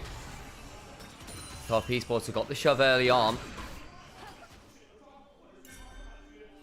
Trying to be as obnoxious as possible. Cream needs to be a little bit wary here. Damage comes on down. Cream knocked up, goes down. Easy wrap around. Gant TN to pick that one up.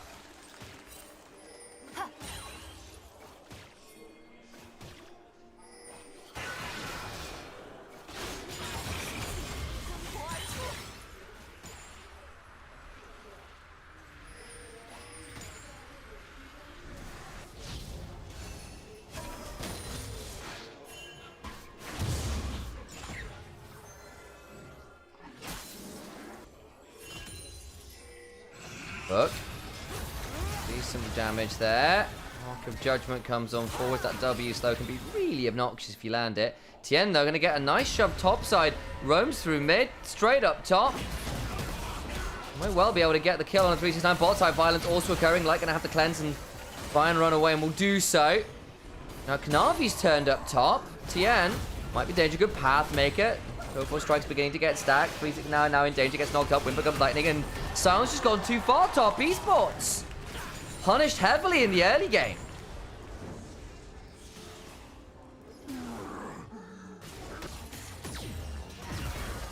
Very least, Nymaera is getting some decent shove down bot side. It's not led to a CS lead or anything.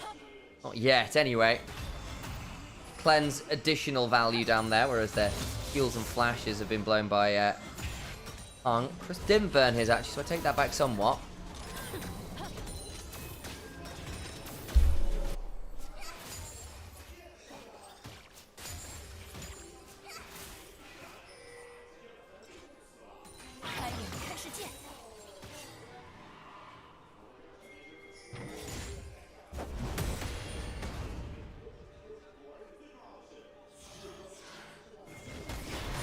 Decimating smash, but worked out of.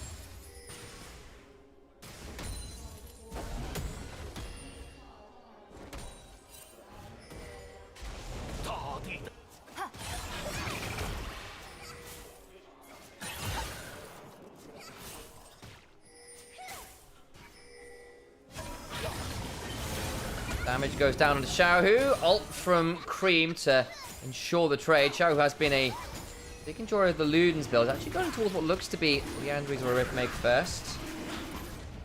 To have some ways to manage the HP stack. It's a bit more sustained, a bit more safety in the sidelines. I think that's fair enough. Dragon being started by top esports right now. Down 600 gold. Courtesy of the early fumbles in mid and top.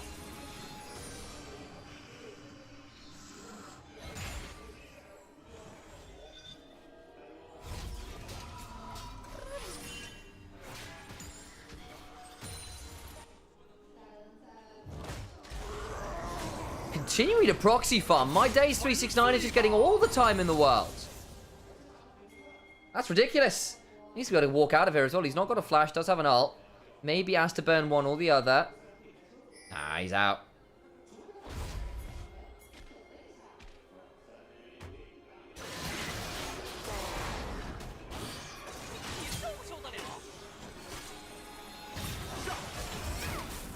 There's the damage back. Gets the knocker. Ooh, they just get the kill. He's dead. 369 now walking at a few more people, but stuck around too long having proxy farmed. Will die for it. Flash bone from TM, but he gets another kill. Happy.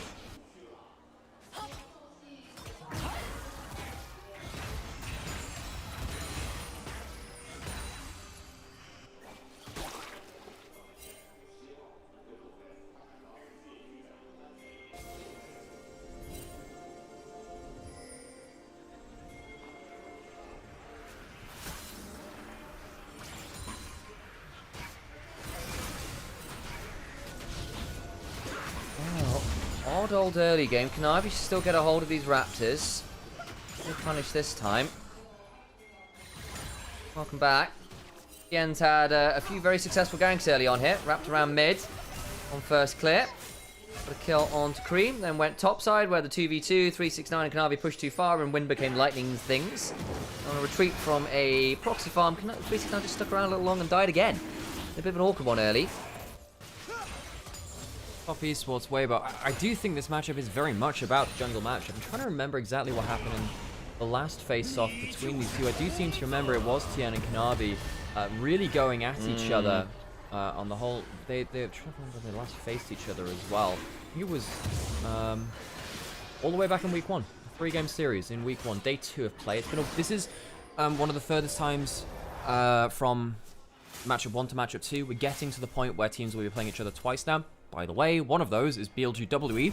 First matchup today, second matchup tomorrow. So, yeah, 3-game series today. We'll see if it match delivers again tomorrow, I suppose. Grub's getting potentially started up now. Jackalope being able to stack his Q off of them, a scary thing. Reminder, the really big win conditions that this game will likely come down to are does Yunara get to free fly? Weibo have the tools to say, no, she doesn't. However, Top Esports do have decent peeling ability to throw onto them. Good damage going on forward. Xiaohu, it's a big old chunk. We'll trade back-ish with the weirding, but can't get that much value there. Tien, now bot side, potentially looking to wrap around on 369. He's going to get dragged all out towards the Shinzao. Ult, flash, Win becomes lightning. Conqueror stack, can't quite get the kill, but combo secured nonetheless, and that is a flash and an ult down on 369. Yeah, ult for ult and a flash on top of it. Hung now going to the other side, though. Like, does have ult. I don't really think you make it out of this one, though. Oh, boy, and Jackie Love will begin to make sure he is an untargetable shadow. Get a few more of those quartos down as he transcends himself. Xiaohu turns on up, but there's some prayer beads still in Jackie Love's hands. And I think, unfortunately for him, the Bunny Rabbit will be eating the faith of that particular bot laner. Weirding comes on down. Cream still gets to run up. We'll have another molten Xiaohu shield. still has flash, I think, if you look at the scoreboard on the right-hand side. Cream's going to walk over. He can get to the blast code. Xiaohu might just make it out with a magic trick. Gets stunned nonetheless. Unfortunately, the Incinerate was available, and Cream will disintegrate. He would have had to flash to the blast cone. Stopped himself in that auto-attack animation. Cream gets his jungler once again onto the board. There is no, sorry, would be Cream getting the kill though. He didn't have that assisted. Anyway, right, Cream walks away with that kill as Weibo try and play the wider map a little bit, but they don't protect their weak side particularly well. And yes, Kaiser is typically good at defending themselves. Not that good. Can't really escape from a situation like that. No, not especially easy. And now we find ourselves with a game that is pretty close in this early game. Had looked like a pretty good start to Weibo Gaming. Yeah. They did get the marker towards the feat of strength with that martial mastery secured. No, feat of warfare, that's the one. Martial mastery was just in my head. It's been that way for years. That just reminds me of High Elves and Warhammer Fantasy. It is. Yeah. Martial mastery. For those of you Martial who prowess. Martial prowess. Yeah, for those of you who enjoy, you know, the better Games Workshop thing. I don't know, Age of... I'm definitely not salty about it. No, never been salty. Never. Yeah, no, not like that. Yeah, High Elves were really broken for a while. Always attack first, even with great weapons. That's a big sidetrack, and I could spend half the game talking about that. It was great. You played them. I played against them, Sam. Not a big fan of Swords Masters striking at weapon skill 5. So. Anyway, whatever. There's an ult in mid lane. I need to stop. This will bring up old trauma for myself. It's very even in that cold. Grubs, of course, taken by Top Esports. The 3 grubs really help them, because I think Top Esports will be much better at a point in time walking up with Nautilus, Scion, and a carry, just walking up to a tower and say, wave clear or die. Yeah. And if they don't manage to get that much done, then the likelihood is that there'll just be a free tower taken by Top Esports. And Xiaohu just ends up taking majority of his health bar as Tibbers just stands there with the Malignance pool underneath him.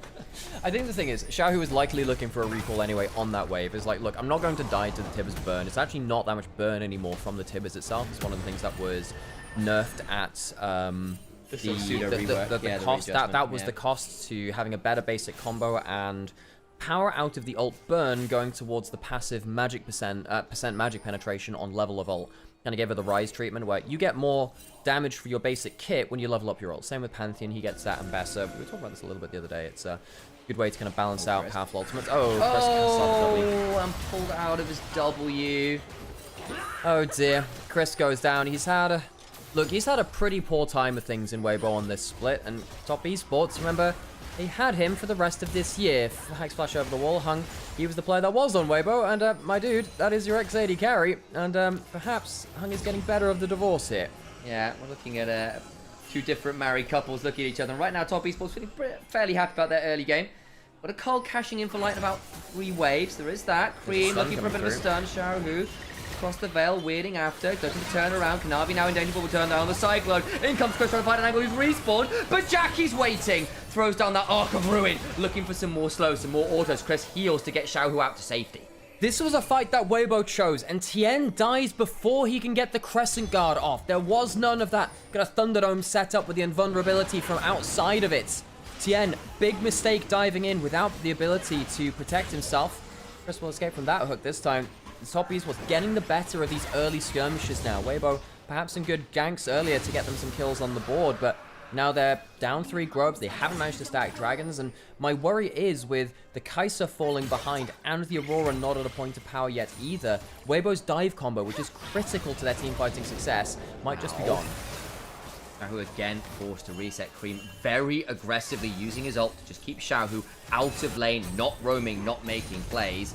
Topside breathing, likely get a plate here, gets that off the Demolish proc, happy enough with that. Decimating Smash's footwork out of. Yeah, credit to Breathe, he is almost 1,000 gold up on the Cassante over the Sion, which is not a bad thing, and there is a world where Cassante manages to dive onto the Yunara as well. Right here, yep, Tien jumps forwards and just doesn't ult before the anti-stun comes through. It's not even the fast anti-stun, it's the Q flying it. It's not even the cone, which gets it instantly.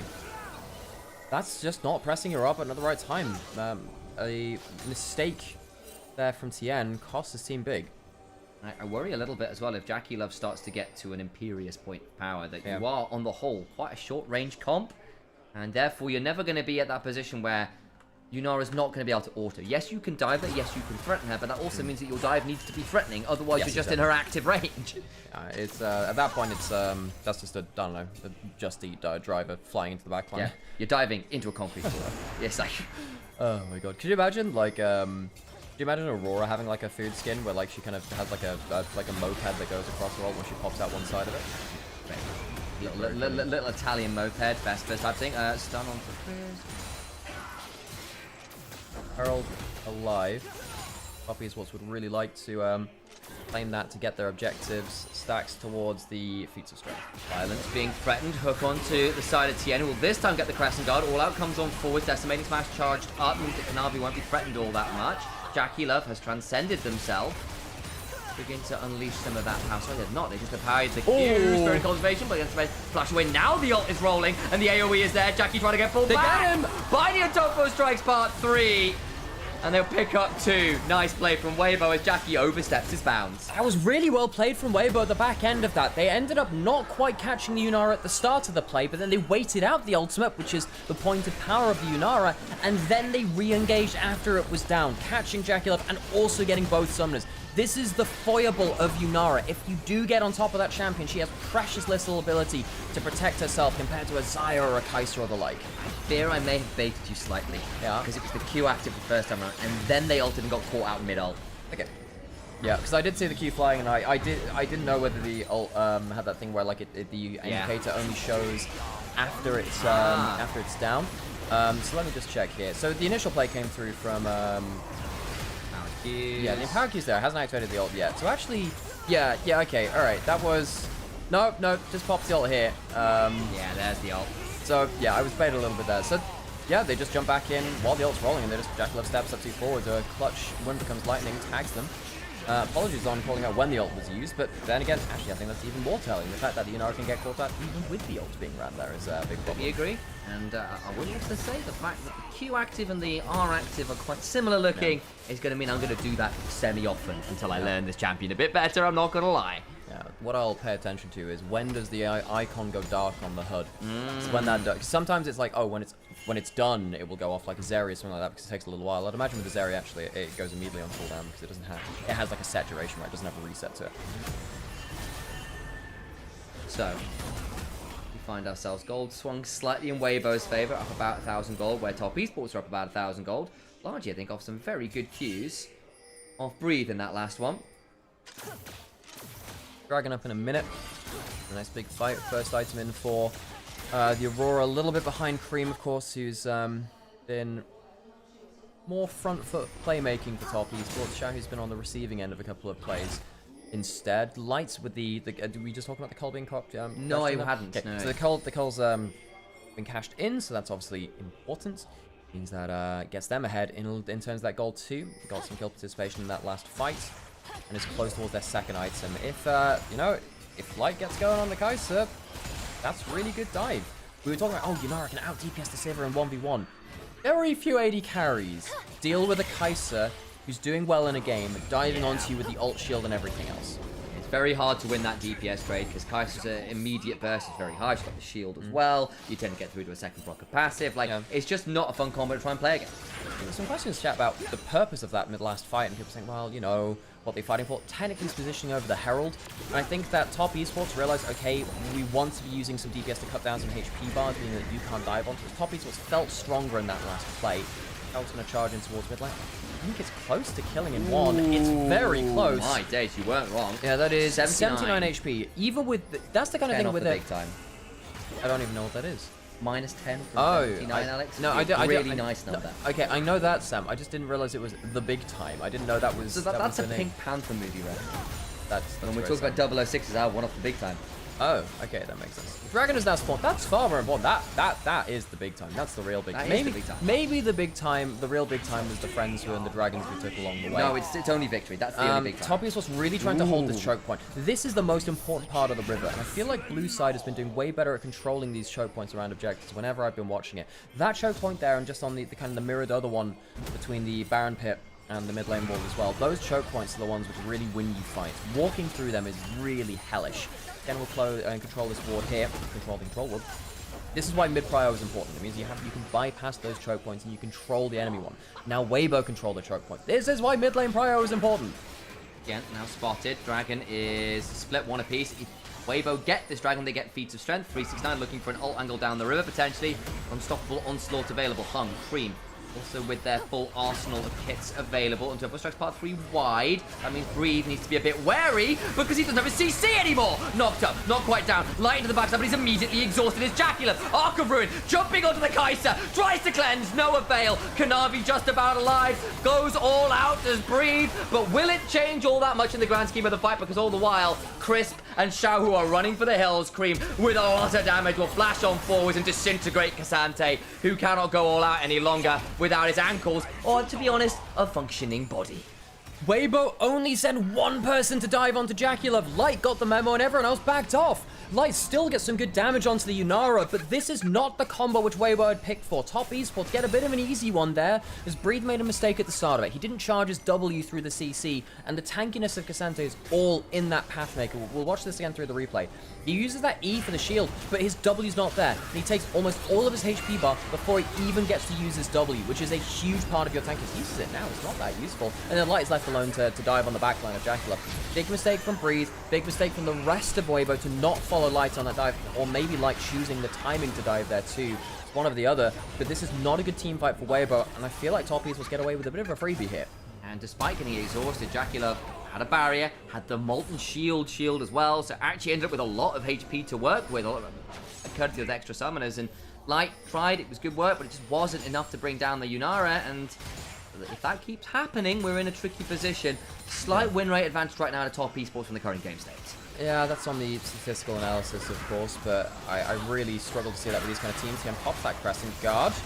Exhaust comes on down, pulled back, Tien goes down, nice pickoff. Just walking way too far. Tien going from starting the game successfully to falling off quite hard now. Kanavi jumping forwards again with a Cyclone and Exhaust to pin him back into the play from Hung as well. And Top Esports, on the whole, doing a very good job of controlling the Shinzao, making sure that they're not able to be a safe front line. Yes, Breathe got that bot lane outer turret, but now that mid lane inner is now being threatened, Breathe will teleport in to secure that. At least it'll be a 1-for-1 turret trade, but the mid lane outer is more impactful, and the Dragon will also likely be going to Top Esports. Down goes that Dragon.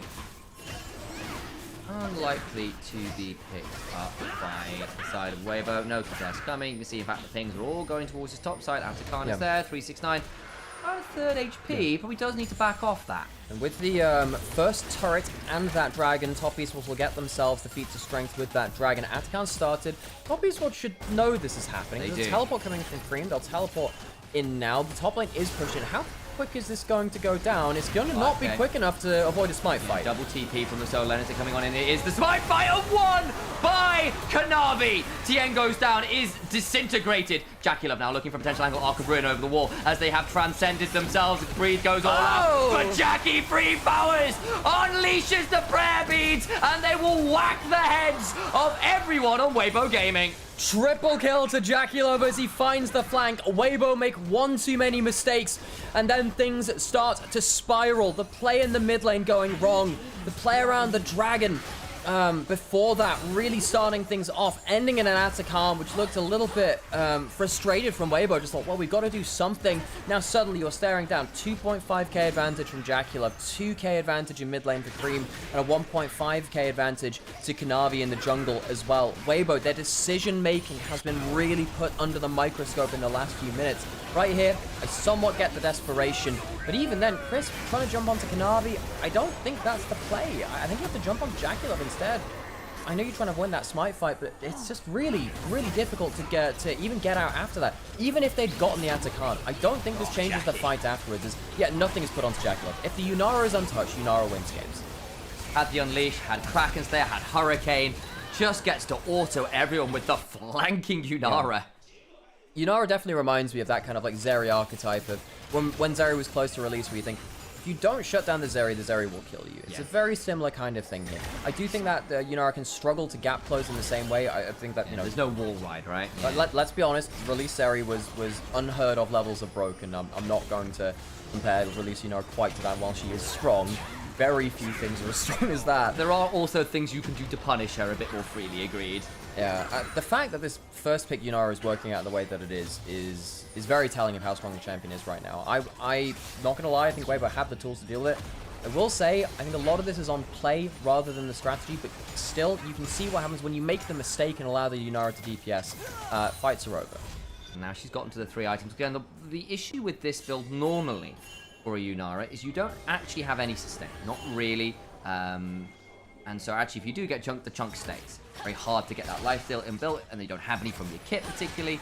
But if you go this build, you can get your crit a lot earlier, and now can look towards something with a bit of lifesteal. Fourth has got that Vamp Scepter in inventory, feeling a lot happier. And yeah, this Yunara, if the moment she transcends and goes full Wuxia novel protagonist, it's a bit due.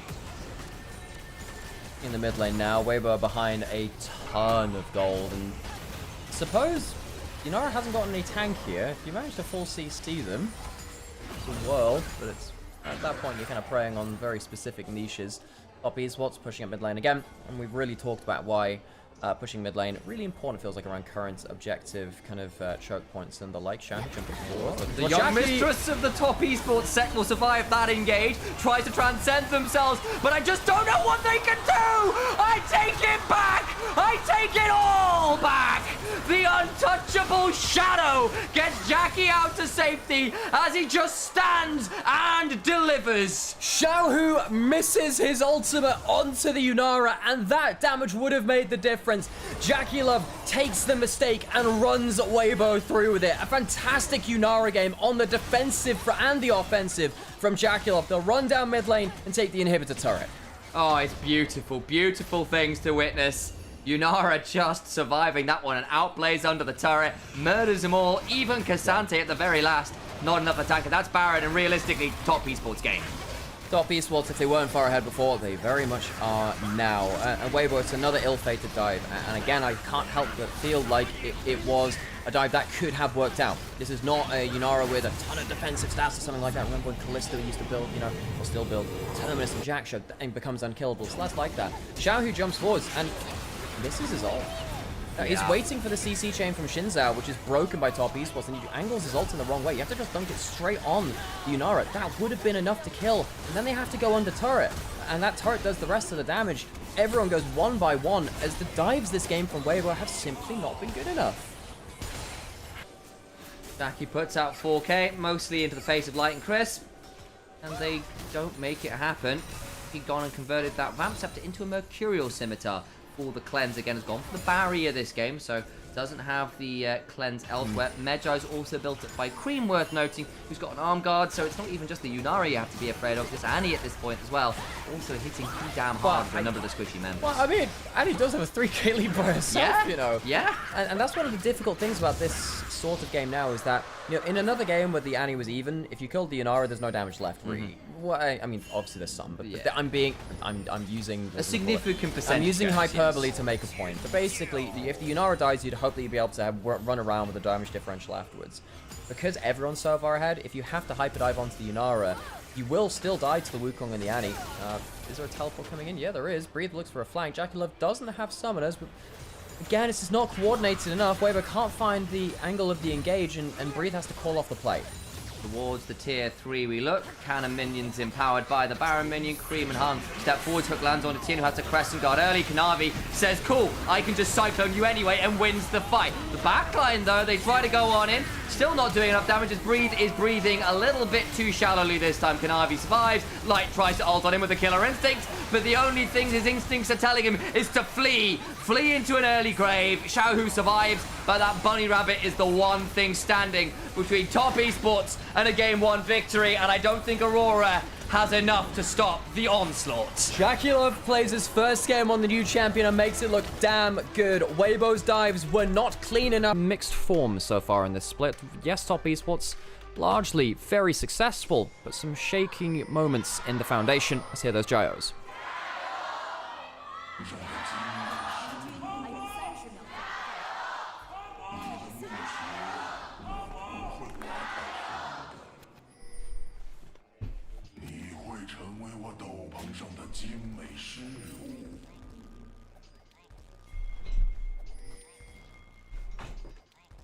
生命匆匆游过，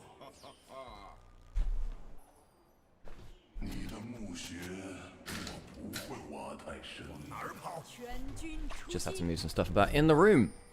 Myself comfortable for what should hopefully be a very fun game. This is the kind of game which I really enjoy watching because it's you know, clear aggressive standpoint on one side, quite defensive on the other from Weibo. You know, trying to play around the Poppy. Senna kind of counter engage. Poppy eject someone out of the team fights. Senna throws an ultimate through if someone's threatened on one side. The minefield from the Talir, very valuable for that too. So if Vi ults Senna through the Poppy art, does she just stop? She is unstoppable when she's on her ultimate. So if Poppy ult hits the Vi, it will not bump her away if she's in her ult. Hang on a second, double tap onto Hung, who takes a huge trade there. Those Ricochet sound effects are actually very, very loud. Really like Nymaera's commentary, thank you very much. Well, earlier today it was Initialise, my brother. Hope you're enjoying his work as well. I couldn't do it without him, and I think he's pretty good at his damn job. But of course, very glad to be here for this second series. Crisp and light. Not going to be able to contest with the wave clear of the Sivir. Ricochet start on Sivir has been very powerful recently. It used to be that Sivir would have to start cubed. It was very good trading power, and you could also do it through the wave as well. But it really feels like Ricochet gives you so much more consistent wave push at that level 1. Basically full clears a wave with 2 charges of it, which is very, very powerful at the early levels. It means that Alistar, who never gets wave control, can actually get it with champions like Sivir as your lane partner. Nothing beats Super Galaxy Rumble being like 3 times louder than everything else in the game. It is a very good skin, I'll say. Yes, people get annoyed at them with voice lines, and I do get that. That is very understandable. However, it's a really good skin. You know, Doomby was arguably going to go for that, but then it was like, there's already a good Rumble skin. Oh, no, it was Marin who was like, I don't want to get a Rumble skin, even though I'm very good at it. I'll get the Renekton instead, because Super Galaxy Rumble already existed. Doomby got his Malphite World skin for his wife, who has never played the skin again. She's never played it. Imagine winning Worlds, creating a skin for your loved one, and they're like, nah, I'm good. Breathe trading well against the Yorick. The Jax is a good matchup into the Yorick. The LPL top laners have gotten better at that over time, especially with the Trundle nerfs. Not Trundle nerfs. Who's just on screen? My mind jumped. The Yorick nerfs. The Yorick can struggle into the Jax a little bit more now. As someone who loves playing Rumble, Super Galaxy Rumble is the best skin Riot ever made. I really like it. I think it's really good. The animations are just so much smoother. Space Groove Rumble's not bad either, in fairness. Trundle going, hang on a second, full cleared. Went to that topside scuttle. That is a low health Yorick. Now, you do get some healing from your Q. Gets the grasp. Does that change anything? That grasp proc could change things. A good Dark Procession could help. Where's the aggro going? Dark Procession comes in and catches Tien on the turret. Flash away, and Flash goes for 369, but he dies anyway. Breathe gets himself involved in that kill. We'll get that gold ahead. That's bad news for top esports. Vi is here now, but was slower on the response. Went towards that bot scuttle and had to walk the entire length of the map towards it. Top esports bluntly just did not have the jungle tracking there to see where Tien was. They didn't know where he was going to be at that point. Great early trading by Breathe, knowing that his jungle was coming. Good charm there from Cream. We'll get the electrocute. We see a lot less of Ahri now. However, Cream doing the correct thing, by the way. For those of you that don't know me, I am an Ahri one-trick. I have been for over 10 years. I consider myself one of the most knowledgeable Ahri players, at least commentating in pro play. Cream doing the right thing and buying the Dark Seal at level 1. Your first, or not level 1, at your first recall. You need the Dorans for your early lane, of course. Dark Seal on Ahri unlocks win conditions for you. Ahri is perhaps the best Magi's user in the game, and Magi's is one of the most underrated items in the game. Right here, Has the Dark Seal, setting up a wave freeze. Xiaohu gonna get junked on here. Is there room for a Charm Flash? No, not quite in range. Just almost landed there, very close from Cream. Xiaohu will get out safely with the phase rush. You see the threat there. Tian and Crisp have to come into mid lane to try and fix out the wave. They're not even going to be able to completely successfully do that. Cream will likely shove in anyway now. Breathe getting something on the side. Funny you said you didn't say you're one of the best Ahri players. Yeah, there's a difference between most knowledgeable and the best. Like, I don't be engrossing myself in solo queue anymore enough to say that. I did peak at top 50 Ahri in the US though. A while ago. I did manage to peak at top 50 Ahri in the US. I think top 200 global was the highest I reached. I also managed to reach top 400 Talon and Zed in the US at the same time in Season 8. Sorry, that's a bit self-engrossing, but, you know, I can talk about myself every so often. Magi is super good on Lux 2 IMO. It's very good on a lot of mages. It depends on the game state sometimes. If you're getting dove on all the time and you can't ensure your safety, it can be very problematic. Hang can I go back in towards mid lane? Alt 4 is level 6 from Cream. Doesn't get the backswing. Charm misses, but does get the flash. And that flash will be down for the grubs. Ahri ult not going to be up for those grubs either, though. First rank, it's about a 2-minute cooldown, and there's no cooldown reduction for Cream built up just yet. So it'll be about 30 seconds after grubs spawn. One of the things which has been nerfed about Ahri actually is the cooldown of level 1 ult. What it means is that when you go for something like Rod of Ages, you run out of ult cooldown and playmaking ability very, very quickly. We'll see what Cream goes towards. I have to imagine it's going to be the Malignance. Yeah, be the Malignance in here. We did see the other day, I think it was an NLC game where someone pulled out the Blackfire Leandri's build, which is not as good as it was because both those items got nerfed. They had some AP taken off of them, and I think that maybe the burn AP amp from Blackfire got nerfed as well.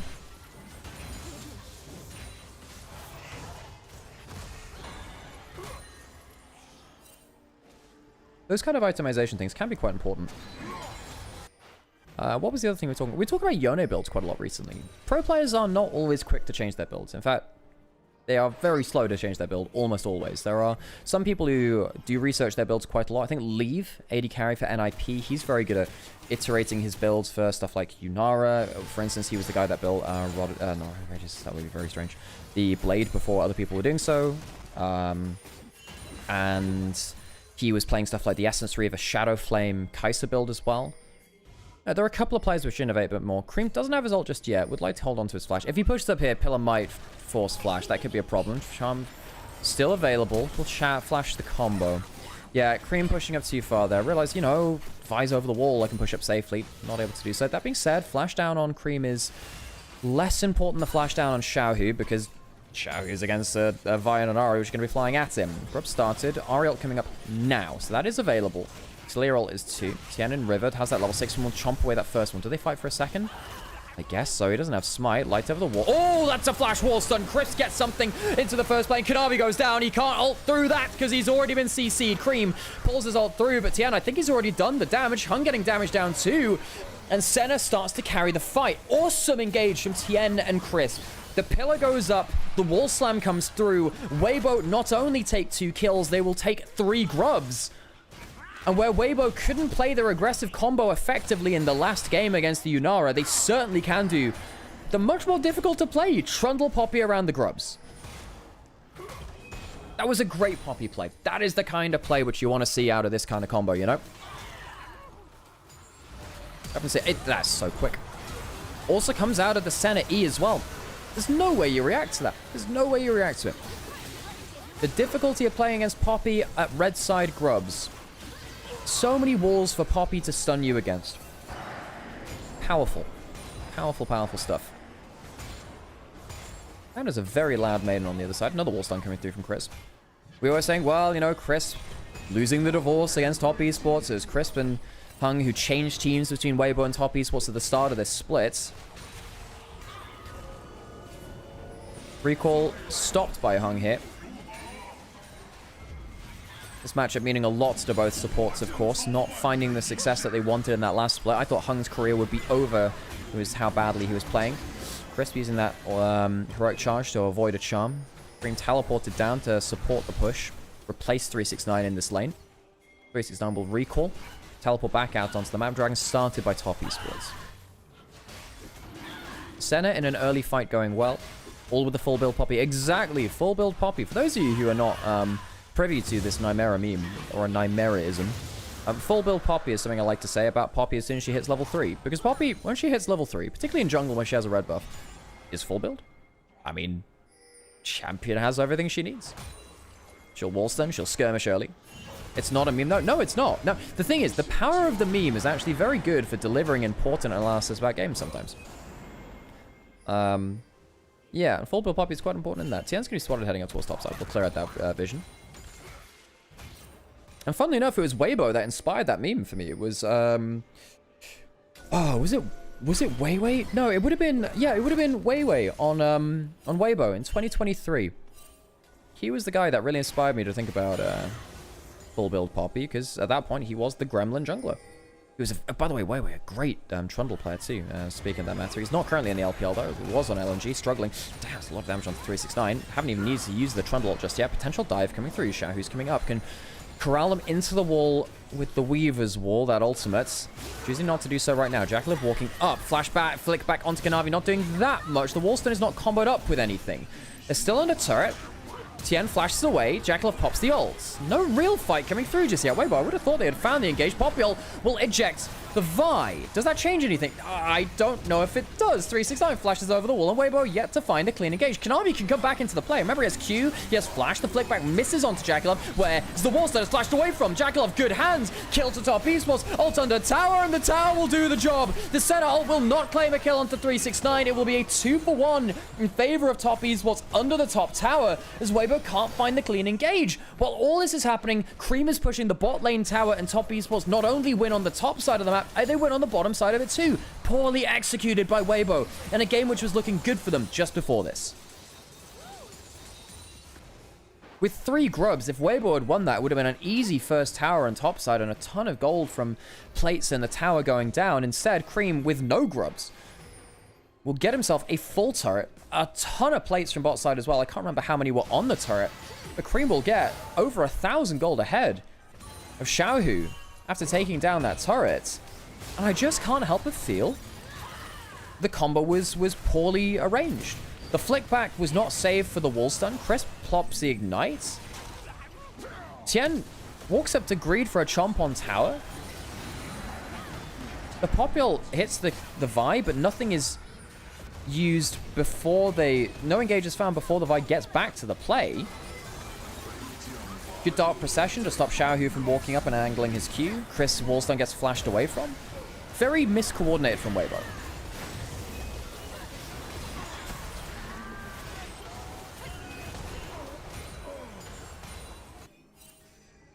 Weibo just so uncoordinated in that play. You would have thought that Weibo would be in position to follow up on the Poppy wall stun. There were great angles from Chris. And you just saw around the grubs how powerful it is to play around that wall stun. The full build Poppy, not enough to carry Weibo there. Because the follow-up wasn't quite there. However, double Triforce completion. In from Weibo, very strong first items. The 2 kills from the Jax, yeah, that'll hurt. He pops the ultimate, his pass will start to run. Kanavi doesn't have ult, does not well, he does now anyway. Flashes over the wall. I think the Spectator goes a little bit weird there. Yeah, I think the Spectator might have, yeah. Not gonna lie, folks, I think the client might have broken again, potentially. Oh no, maybe not. Cream using his last charm. Ooh, nice charm there. I was like, surely Kanavi just didn't he just use his ult? Did I miss see that? I thought he just used his ult there. Why is it not on cooldown then if that's the case? Question. The thing is, when you're trying to cast, particularly on your own, sometimes, you know, the HUD breaking is really hard to cast with because you use it for quick information that you might have missed before. What a day to be an LPL fan. It's peak LPL. What are you talking about? Ult towards top side from Talia, going through the lane, closing the distance. The flick back going to land, as sure as hell will do. And that will be another kill to the solo laners of Weibo, this time given to Xiaohu. And that will definitely be a dead tower. The 3 grubs and a Jax tend to make short work of that. Demolish 2, why not? Overkill on this. Have to shove in towards that quick kill on the tower, as Weibo discovered they have the global button, which is very good against Yorick. Doesn't get the honorable 1v1 anymore.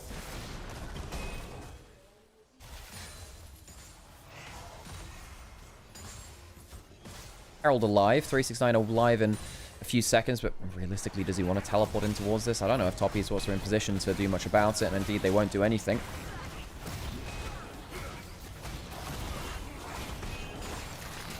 Weird game from Kanavi so far. We did say it's quite difficult for the Kanavi for the Vi to play, the Kanavi to play. Why have I never said that before? Kanavi. We have Keen Sante. Why not Kanavi? I am very clever. Dragon is alive, but playing, you know, Vi into Trundle ult, into Talia, into Poppy, kinda sucks.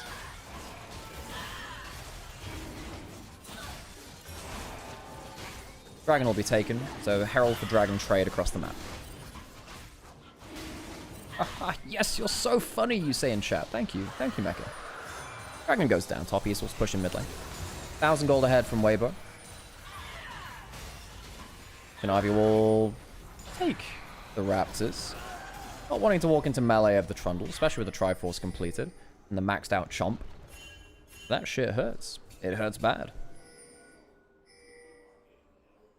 While you're sat here enjoying the stream, by the way, it's good to let you know that we're streaming on 3 different locations right now. Nymaera on Twitch and YouTube, and Onivia's highlight channel over on YouTube as well. If you are enjoying, please drop a like, a subscribe, a comment, follow, any of the above things, depending on whatever you're doing. It helps us keep doing what we're doing. We're not paid to do this, besides the support that you give us by watching, by lending us your ears and eyes.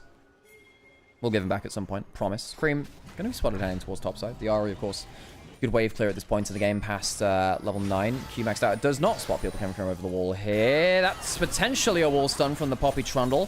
Ult's early. Now, is there a fight with the ult still running from Cream? Flash for the knockup. Cream doesn't have that many cooldowns left. Hung Pop in the ultimate gets that stun through. Tien, yeah, now that's the charm back off cooldown. And the ult from Poppy is far too late to be effective. Reset on the Ariel will give a double kill over the Cream, who will get some tasty, tasty Dark Seal stacks. 4 on the board. An extra 16 AP for the Ari. And the center ult is late too. Where was that center ult going? I don't understand. I don't understand that center ult. Like, we just saw that on the side of the screen.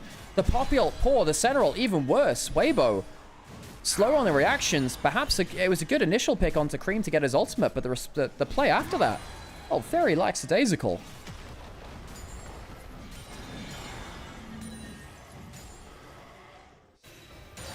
Good reactions from Cream. Does not want to get wall stunned, and understandably so. Pops the ultimate. However, Ari still has the ult running now. Flash over from Hung. Double knockup. Charging up the E. And Crisp at this point, I think, should be charging up the ult. I think he's a couple of seconds late on it. Ends up hitting Vi. I mean, I don't even think the Poppy ult saves them. Nah, I don't think it saves them. But the center ult was there too. Perhaps that would have made the difference. That was pulled in late as well. Maybe it was off cooldown. I was so surprised to see it, I wasn't tracking the cooldown, not going to lie. Weibo, great fight around the grubs, but not really able to capitalize off of that. Now slightly behind in gold.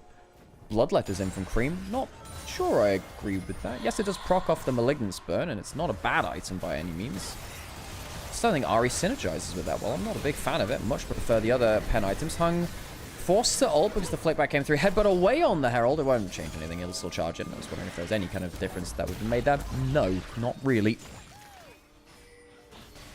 Dragon up in 2 minutes. Not there to be fought over just yet. Kanavi has level 11. Tien is currently away from his team, but enough move speed from that frozen domain. Traditional Trundle, so I guess it's the filthy domain. Filthy.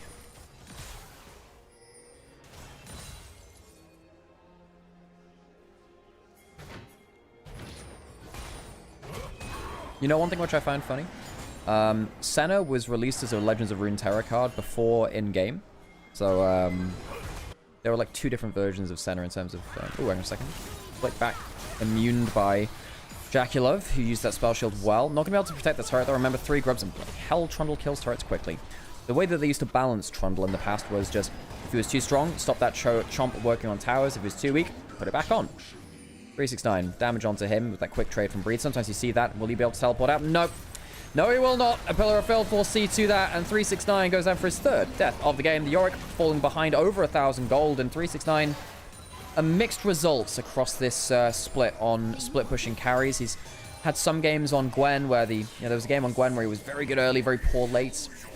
Jackulov Wait a second. Is going to be something through from here? No, not quite yet. Hung taking a lot of damage. Remember, he doesn't have ult just yet. Having to pop the heal. Hung, that might have been too far. The turret will go down. Top East will get where they come from. Kanavi going forwards, not going into anything, but where's the follow-up? The wall stun comes through. And Kanavi, yeah, that's the problem with Vi into a comp like this. Does make it out just about. Breathe comes in, though. Will take down Hung after his ultimate's gone through. Cream still has ultimate. Xiaohu chasing onto Kanavi. I don't think he'll make it out of this. Top East wants a dive too far, as Weibo will claim not just structures across the map, they'll also be able to get themselves the winning fight there, as Top Esports don't really cleanly land the engage. Hung going way too deep onto Light. We were saying, hey, you know, last game, Hung much better than Crisp. Hung just had that very good play on top side, but right there, that one was way off the mark. Mixed game from him. Still better than he was playing on Weibo last split, of course, which was not mixed at all. It was very, very poor, sadly. Dragon spawning now, Weibo twinning their last play into this dragon. They'll stop a Hextech Soul point from Top Esports.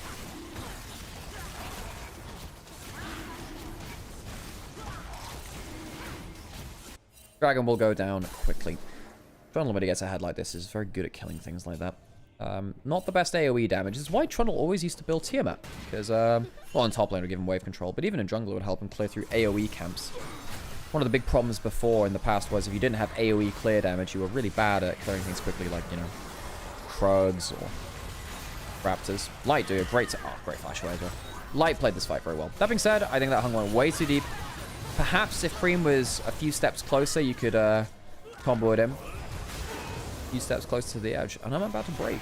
Everything you say to me drives me one step closer to the edge. I'm about to break. Navi goes down to Xiaohu as he follows up with the ult.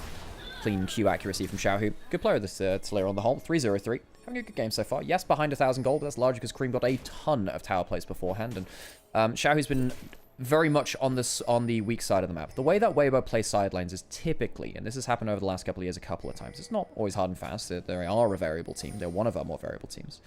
Is Weibo will not give farm to Xiaohu on a side lane. He is the weak side mid laner, as opposed to, say, Shanks on anyone's Legend. He's given a lot of farm. He's given a lot of resources in mid game. Weibo are a team that will basically just say, Xiaohu, you don't get the resources. Breathe will get it instead, and that's why Xiaohu's down farm. Breathes up a little bit. Of course, right here is, hang on a second, the whole team's up quite a lot. Atachan's going down low. Breathe, can he get it in time? Can Tien get it in time? No, it's a free Atachan. Cream's ultimate's blown. Weibo not in position. Kanavi's ult coming through. Redemption's in there as well. Senna ult's not bad. That's a good Poppy ult to save the top laner, and that'll disengage the play. Hung will use the Hex Gates for a speedy exit. Top Esports will not get the kill. That being said, they get the Atachan, and they're not unhappy with that. The Atachan giving them some extra petals, some of that XP, stacking up the extra damage as well. Not an Atachan throw for once. Intercon is not blessing us today. For those of you that weren't watching yesterday, we had a game. It was FPX Anyone's Legend Game 1. The Atachan fight in that game had 4 smites, 2 from support spellbook, 2 from junglers, and none of them, not one of those 4 smites, secured the objective. It was the AD carry, which was very funny. Senna ult, Poppy ult, Season Root to safety, they all clump up, they all get hit away. It's actually probably better that they all clump up, so it doesn't leave one person there to get picked off. It's fun though. Grip's getting a good Poppy ult there to save his top laner. Gold lead, 1,000 to Weibo. Not crazy again for this point in the game. 2 items for Senna, who has gone for the Black Cleaver, it's worth noting. We'll be applying that for the Jax and the Trundle, allowing them to go towards more tanky or self-sustaining builds. You know, Jax, I guess he typically doesn't go towards Black Cleaver anymore anyway. He's going towards the Sundered Sky. Tien, the Thornmail, likely going towards something like a Dead Man's Plate in the future as well, because it gives them that extra move speed and mobility. How much does Smite deal when on Spellbook? Depends how many times you pick it, I think, but still, it's normally enough to secure objectives when you have 4 of them. Cream's going towards the Death Cap, by the way. Again, I don't love the Bloodletters. I mean, I guess it's a fairly cheap item. I just don't love it on Ahri. Don't love it that much. I prefer, if you're trying to snowball the game, especially when you're sole AP, you don't need the pen. Just go towards the Horizon Focus if you want a cheap second item. That item is such a stat stick right now. Horizon Focus into Death Cap is a hell of a lot of AP. Horizon Focus, 115 AP for and 25 ability haste for 2,800 gold. when you get the death cap, gets it amped by another 30%, whatever it is nowadays. I should forget because they keep changing the percentage around. You know, it's basically 150 AP item. Pros build on everything, don't they? They do, but typically they do it with double AP. You have one AP threat here on top esports. It makes sense if you've got, like, you know, Rumble Annie or something, which both do decent burn damage when Annie has something like the Tibbers, or, of course, something like the Rumble, which is always doing DOT anyway. Cream going to walk up to the side lane. If Jax gets a counter-strike, potentially could threaten Cream. At least force the ult, but he's on weak side. Doesn't want to take an extended trade where Kanavi could be waiting in River. Yeah, and the gold lead not really moving that much. 30 seconds till Dragon. Top esports getting a reset. Refresh on wards from Hung, who has the redemption first line. We saw that in the last play. I was wondering, why the hell was there redemption in that play? Turns out the Alistair has it.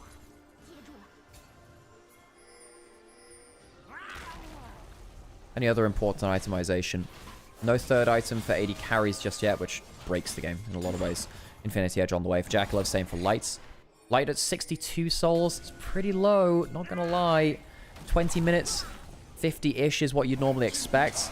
Top esports will take the Dragon. Weibo instead want to trade, and they do have 3 grubs. Typically, they're good at that. Teleport towards top side from the Yorick. That is not a wonderful teleport. Ahri would be the better teleporter there because they have better wave clear. 369 might get dove here. I'm not sure I like this.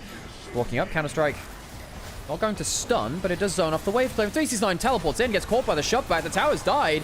Wallstone comes through as well. He's taking a long time to die, but the Ignite will finish it. Breathe does not get that much value out of the counter-strike. They're peeling back onto him. Will he be able to survive? Tries to jump away, but can't. Resets coming through. The Ricochet's coming through as well. The AoE is just unholy. Triple kill for Jackalov as his Sivir comes to play. Jackalov in this split is taking no prisoners as Top esports will take a huge play, a bunch of resets, and go into the Baron. Jackalov carrying Top esports in that fight, and we maybe saved the 9-game day by Top esports 2-0ing Weibo. That is the kind of play which breaks the game. Slingshotting into a slight gold lead. The Baron will help them do that even more. The third item from Jackalov was completed for that fight. And you see how much it changes it. The Ricochet is critting and just taking bigger and bigger slivers off of the enemy team. Through that, you can't counter-strike the Ricochet bounce. I thought 369 teleporting in like this could have been the death of them as a team. Hung gets a great knock-up to disrupt things. Kanavi flew into the backline. Cream started getting AoE from the Malignants as well. Cream makes the decision to peel onto the backline, which I think is the correct decision. A 3-person, 2-part Q from Cream goes kind of wild, but look at the Ricochets. The Ricochets, the Q onto 3 people rather. Getting both sides of it as well. The Sivir and the Ahri both getting tons of AoE from their 2-part abilities, the swing out and the swing back.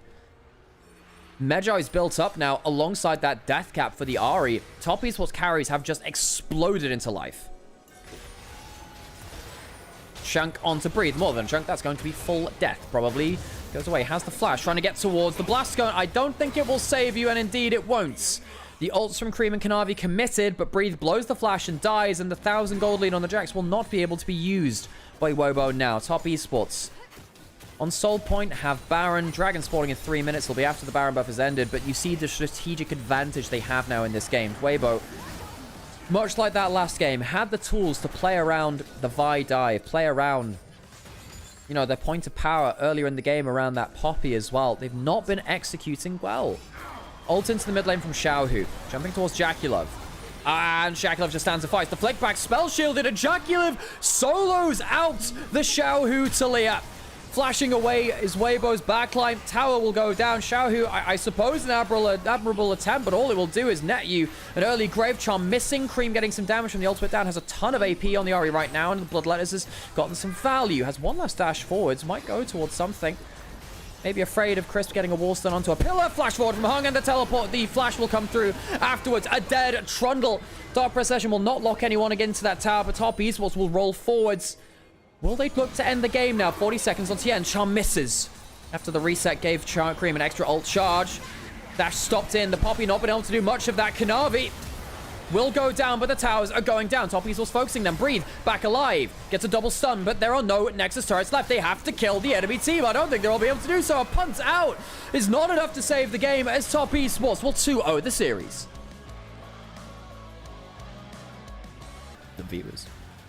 I think personally IG come away with a better comp. I think IG have been the better team. JDG, a ton of inconsistencies to look through. As we will hear those gyros, let's hear those crowd chant leaders.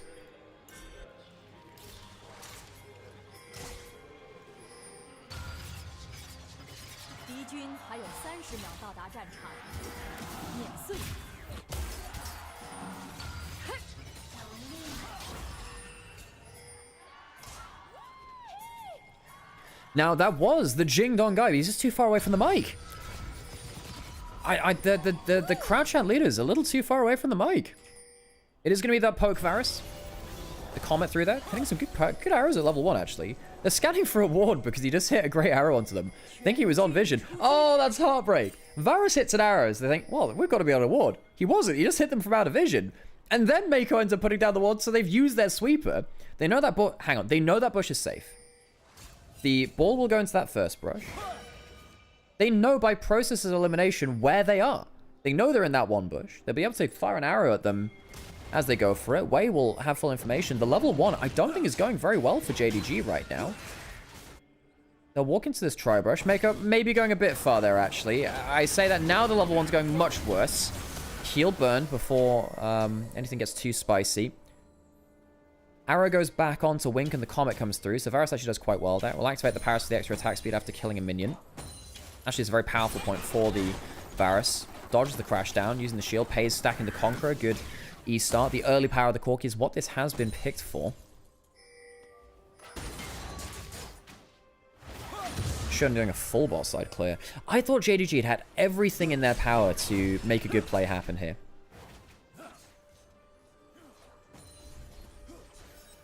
There's been complaints by headphone users, so the Jing Dong guy sits away from the mics. Oh, tragedy.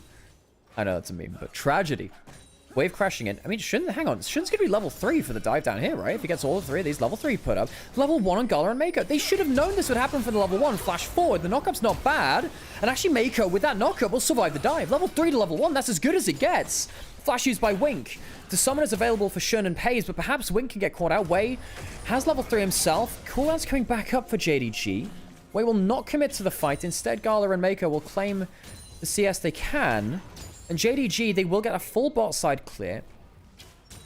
This camp's stolen away by Shun. Wei will try and stick out of vision. I think it's still spotted by that mid lane wave. Shun will now go into his own topside jungle. Wei behind in farm is the biggest objective which JDG have claimed so far. Teleport back in from scout. Good damage onto him.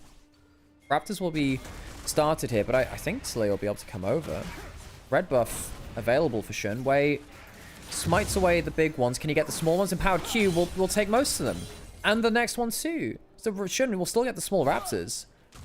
Wei will stick around for the topside scuttle. Ambessa's pushing in though, and Talia is too. The Shy, that's a lot of HP to lose. He needs to teleport it back in ASAP. He's trying to keep Ambessa at low HP too. Hits that level 4. Mako, no flash. Can get towards scouts. Dissonance will slow. That will make sure that, yeah, the flash has to be blown there. Good play by Rookie and Mako to get that. Top Scuttle will be secured by Wei. So the Shy trading his HP keeps Xiao in lane. Now we're going straight into top gank. Wei not content to stick for farm. Can he force the flash? Gets the slow onto him. Pantheon coming up. Xiao looking to fly into the play a little bit right now. Stand fight. Good damage back. Now Wei's half HP. He'll have to recall. Shun can perhaps even contest on the next round of camps. Shun realistically should have gone back for his own camps though at some point. Teleport going to be used by Sion on the other side. A lane swap has come through. Wei will go back to base, get his first base of the game in. Shun stopped off a little earlier to get that one long sword after the first 3 camps.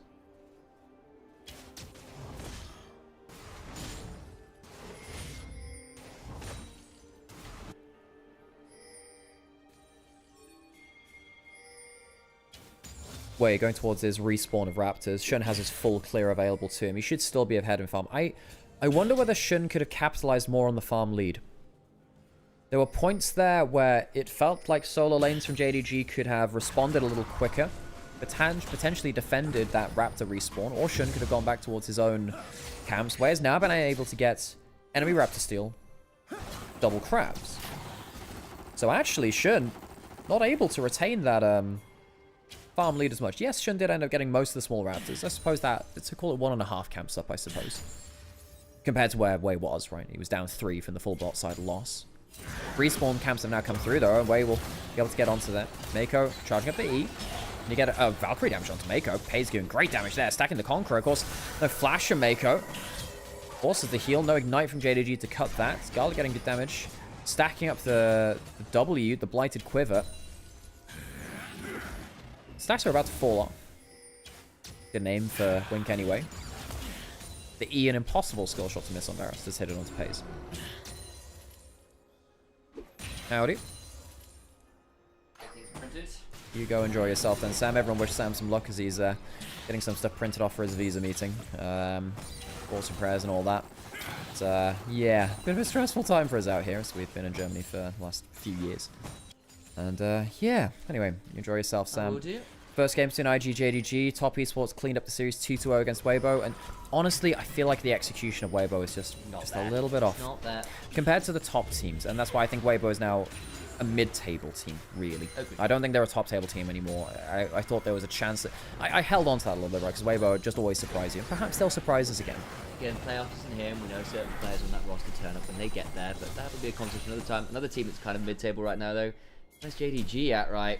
2-4. Yeah. That's a fair point. You know what? If we're saying, you know, Weibo, they're not really a top team anymore. JDG, they pushed BLG really hard. Really, really hard. They took them to 3 games. I thought they would likely win the series at points of that. However, perhaps JDG are on that situation too now, where last split, they were a real threat heading in towards playoffs. The one team that managed to retain a winning record before playoffs against BLG. The one team to beat them before anyone's legend, of course, did in playoffs twice in those best of 5s. JDG 2-4, struggling, making roster changes, making coaching changes. Clearlove now the coach for reasons which are a little beyond me. I think Clearlove has had a very patchy record. Waco behind Wink. Wink does have flash. I reckon he has to use it. Flash for the crash down. Not wanting to get caught up by a shockwave or a flash headbutt pulverize. Wink, one of those new players that has come in for JDG. Xiaoshu, the other. Arla and Missing. Gone from JDG. Cyanalt, the farm alarm sounded again. We'll go towards bot side. Dragon is available. I don't know actually if Cyan had gone too far there, as Shun was down here. We'll spot out Wei. That's red buff. Level 5, not level 6 just yet. Ah, now he's going to get spotted out. Shun! Where are you going, buddy? The Wallstone won't come through. Empowered Q. Good damage. Pantheon, powerful ability to deal with his Empowered Q. Rookie will come down here. Shun, I mean, he'll get a W onto someone, I presume. Jumps on, but the CC combo's through. What was the plan, Shun? What was the plan? Kill over towards Rookie will happily take the donation. JDG do not have a cross map ready. The best that will happen is a slight all-in on top side, which will be even up, and the barrier will be popped by Gala, threatening with the arrow onto the 3-stack Blighted Quiver, and a wave loss to mid lane. Dragon is available. Grubs are available. Shun is off the table for both of them. JDG, I suppose the respawns come in, so that's not true. But a kill towards Rookie that'll form his, 300 gold lead, get him Merc Treads early. Wei is close to level 6. Shun is a little off that now. If Wei kills the first Grub, he'll get level 6. JDG needs to be hyper aware of that now. Shun, perhaps he can clear through his top side jungle. He will do. With the red buff, he'll get himself to level 6. There we go. But Wei is... Hang on a second. They want to get that fight before it comes in. Where's that smite coming through? Level 6 hit from Wei. Where's the Impale Maker caught out? And he doesn't have his own ability. Flash out from the shotgun. I think he did need to do that, sadly, for him. Flash away from Shun. A little bit awkward on the combo, but I think Mako doing only what he needs to do to keep himself alive. Smite came from Shun, but it was failed. And the Impale comes through. The level 6 did matter. It did matter after all. The double flick back is not enough to counteract the double headbutt pulverize beforehand. Scout, good damage, but Gala threatening. The dissonance, threatening. Pei's not able to hit the frost bomb or the rocket. As things go from bad to worse, Wei will go through the wall, but Xiaoshu will catch him midway through the tunnel. No ultimate now. Shy going over the minefield. Knock up, not hit, but it won't be needed. Xiaoshu will get one, but all he is another body on the pile. 5-1 in kills as JDG's macro leading up to that Grubs leads to disaster. 2 kills on Orianna, 2 kills onto Varus, 1 onto the cow as well. Why not? IG playing the setup to that objective far better. Now, Pantheon gets the level 6 and ults into the play. And I do think Mako makes the right choice. I know it might have been a 3-man shockwave. I think they would have stepped back anyway. I think if Mako stays there a little longer, there's a threat of him getting burst out. It looks awkward, but I'm not going to threaten that as much. Mako wanting to, of course, live it, and then, of course, him bringing that second headbutt pulverized through later was crucial. The Flash Impale, of course, available because of that level 6 hit off that first grub being taken. Mako then dodging out on the skill shots, the shield going towards him. Good awareness from Rookie, actually, to put it onto him just in case things went from bad to worse. Xiaoshu flashing to get that ultimate. Rookie has been playing so insanely well on this Orianna, by the way. I think that shockwave position was the correct one. Yes, it's a little bit awkward with Mako going out. I'm not going to blame you, though. Like, it's just one of those situations where you just instinct takes over and you try and get the best out of it without dying. Rookie roamed over to get that earlier kill on Shun. Even in farm with Scalps, he did lose that one wave as a cost of killing Shun, right? Normally you expect to be about 1 or 2 waves up. Rookie is the best Orianna ever, and it's not close. Rookie is a very good Orianna, however, when you have players like Faker, of course, existing, it's very hard to contest on the Orianna over time. Faker in Season 3. Oh, that being said, Rookie in Season 4. High contest for that champion. That was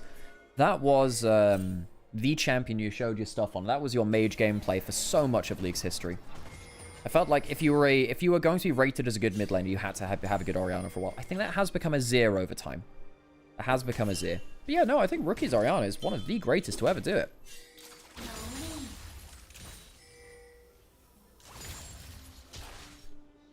Let's have a check-in on itemization and farm leads. Slight lead in farm towards the Scion, but the kill on Xiaoshu sees him ahead in gold. First item is Sunfire Cape and Eclipse. Good for both, of course. If Scout's not doing significant damage, that Sunfire Cape is going to be hyper valuable against the enemy team. And the Shy, I mean, we're likely going to see him go towards the Ninja Tabi as well. You can go towards Motreads for a little bit of that CC, but from Pantheon Rel, and of course the Talia stun after the flick back on that too. But on the whole, I think he's actually safe to go full armor. Close towards the Heartsteel from Wei. A little bit behind the gold compared to Shun, who's, you know, of course, been farming a little bit better after that early camp steal. Shun's not hit his first item yet either. Scout, he does have flash. Dodges out on the damage. Flick back will land onto him. Good play there from Scout. Keeps himself safe. Yeah, and he'll hit a little bit of a slow on there too. Ult hitting from Xiaoshu. Rookie gets that shockwave in. Pantheon coming down from Shun too. Yeah, now this is dangerous. Mako, can he buy time? Well, let's be honest, I don't think anyone else is coming to help them. Rookie caught out, flash forwards. He'll flash away. I don't know if that's valuable. He'll buy a lot of time. Is there a cross map happening? Perhaps in mid lane. Yeah, you see, the teammates of IG are going towards mid lane instead. Rookie will die. That flash is to buy time on mid lane. Does that actually lead to that much? Dragon is alive. The Shy was pushing in topside. No, it doesn't lead to that much. So while it delays, does it really get them that much? You have 2 grubs pushing on topside. I guess it stops them taking the dragon quickly. Rookie, of course, saved a game just the other day by delaying in the enemy base. Good play from Shun on the Pantheon there. That ult, I think both of his ults so far in this game have been good at catching out. That wasn't worth that time, though. Rookie blowing the flash could be very crucial. Xiaoshu hitting an ult out of the brush, out of Fog of War. Manages to jump that opposing member. That first item of the Eclipse we were just talking about. Pretty big. We didn't finish that off, of course. The Triforce not in from Pays just yet. He's down a significant amount of gold onto Gala. Rookie about to complete his Seraphs. The Archangel Staff on the way for Scout as well. But that first item from the Varus is very, very painful. If IG are to get themselves the feats of strength as well, I think, there's no shockwave there. If there was, I think they'll be able to cancel out that shockwave. But if Varus ends up getting feats of strength, that is actually one of the most powerful champions of the game with it. So you can go towards swiftness boosts, and the upgraded swift marches are so, so strong. Dragon ult to get taken by IG. Easily taken for them. The Hextech Lightning stopping Gala's recall, sadly for him. Gala cracked a rare smile on camera the other day after the Nymaera. The pentakill. The Prince of Pentas himself, Gala. Oh, what a player he is when he finds a champion in a good spot.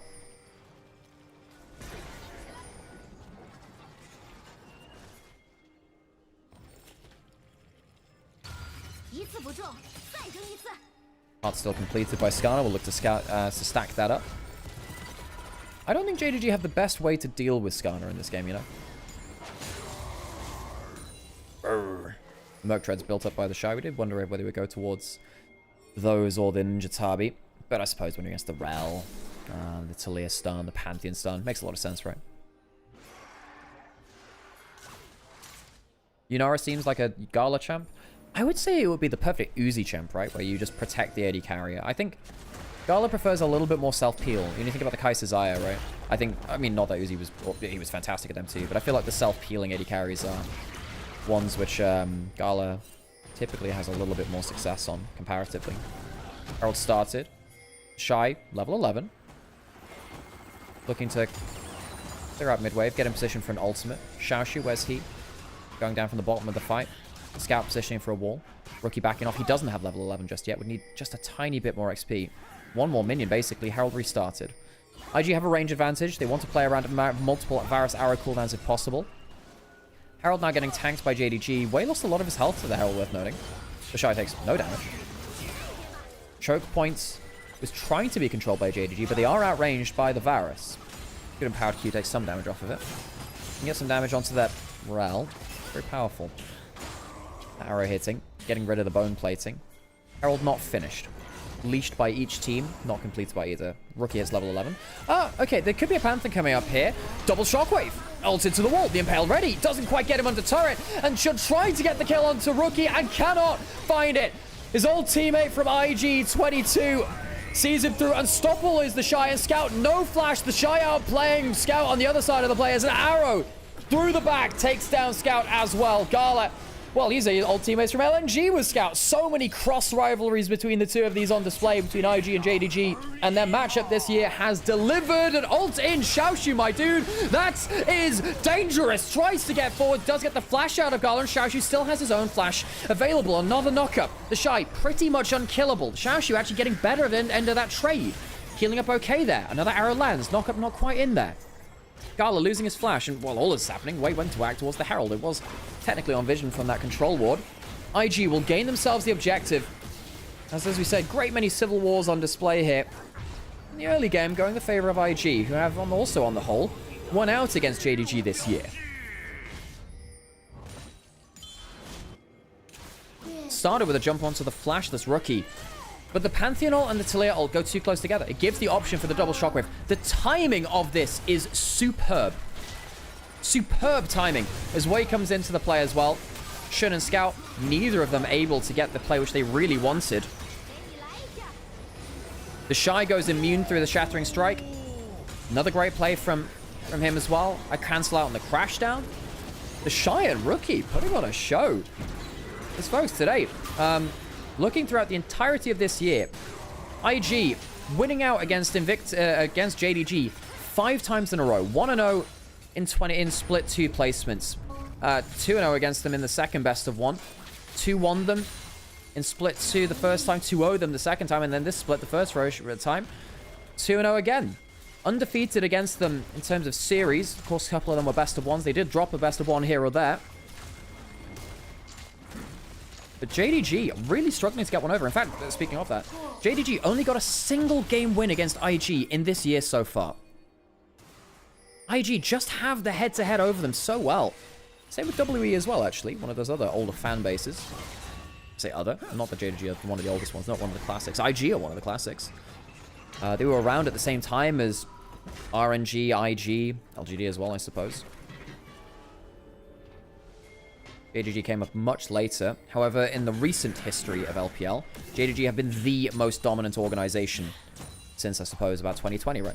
When we started seeing top esports and JDG raised to the forefront. Gala, great game on the Varus so far, 4-0-2. No flash right now. That is something which JDG can exploit as the dragon spawns. Herald will easily take down mid lane turret. No contest on that. IG open up the map some more. Xiaoshu pushing up a wave in top lane. That'll be a wave lost for IG. These small things do sometimes matter. Does he get the second item or anything close to it? He does. Okay. No room to contest. JDG not positioning to contest on this second dragon to IG. Easily taken. Not much lost for it.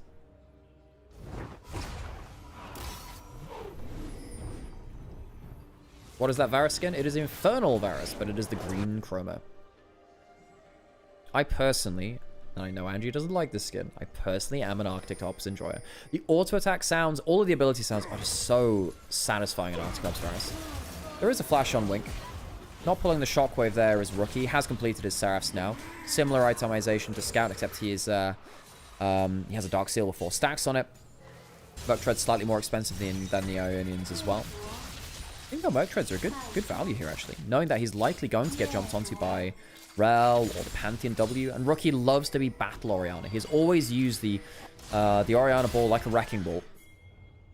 -1.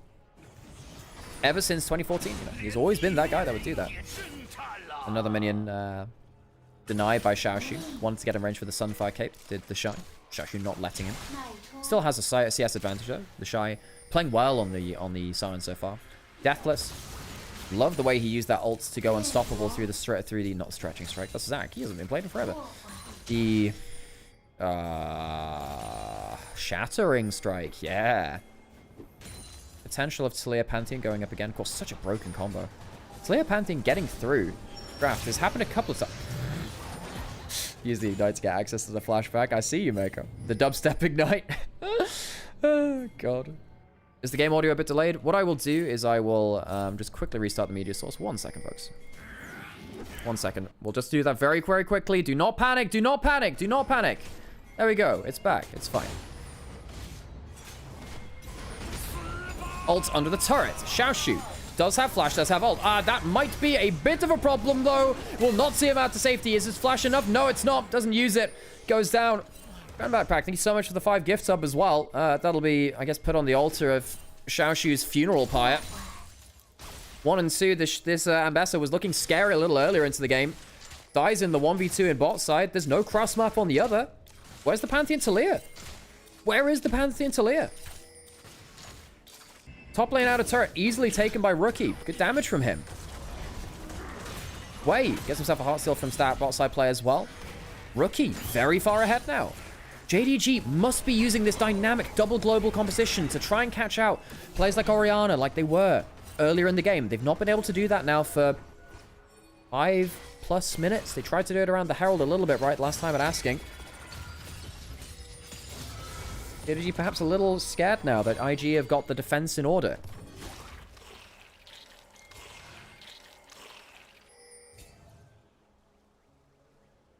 The Shy doesn't care about the Ambassador too much either himself now. Unending Despair, Sunfire Cape.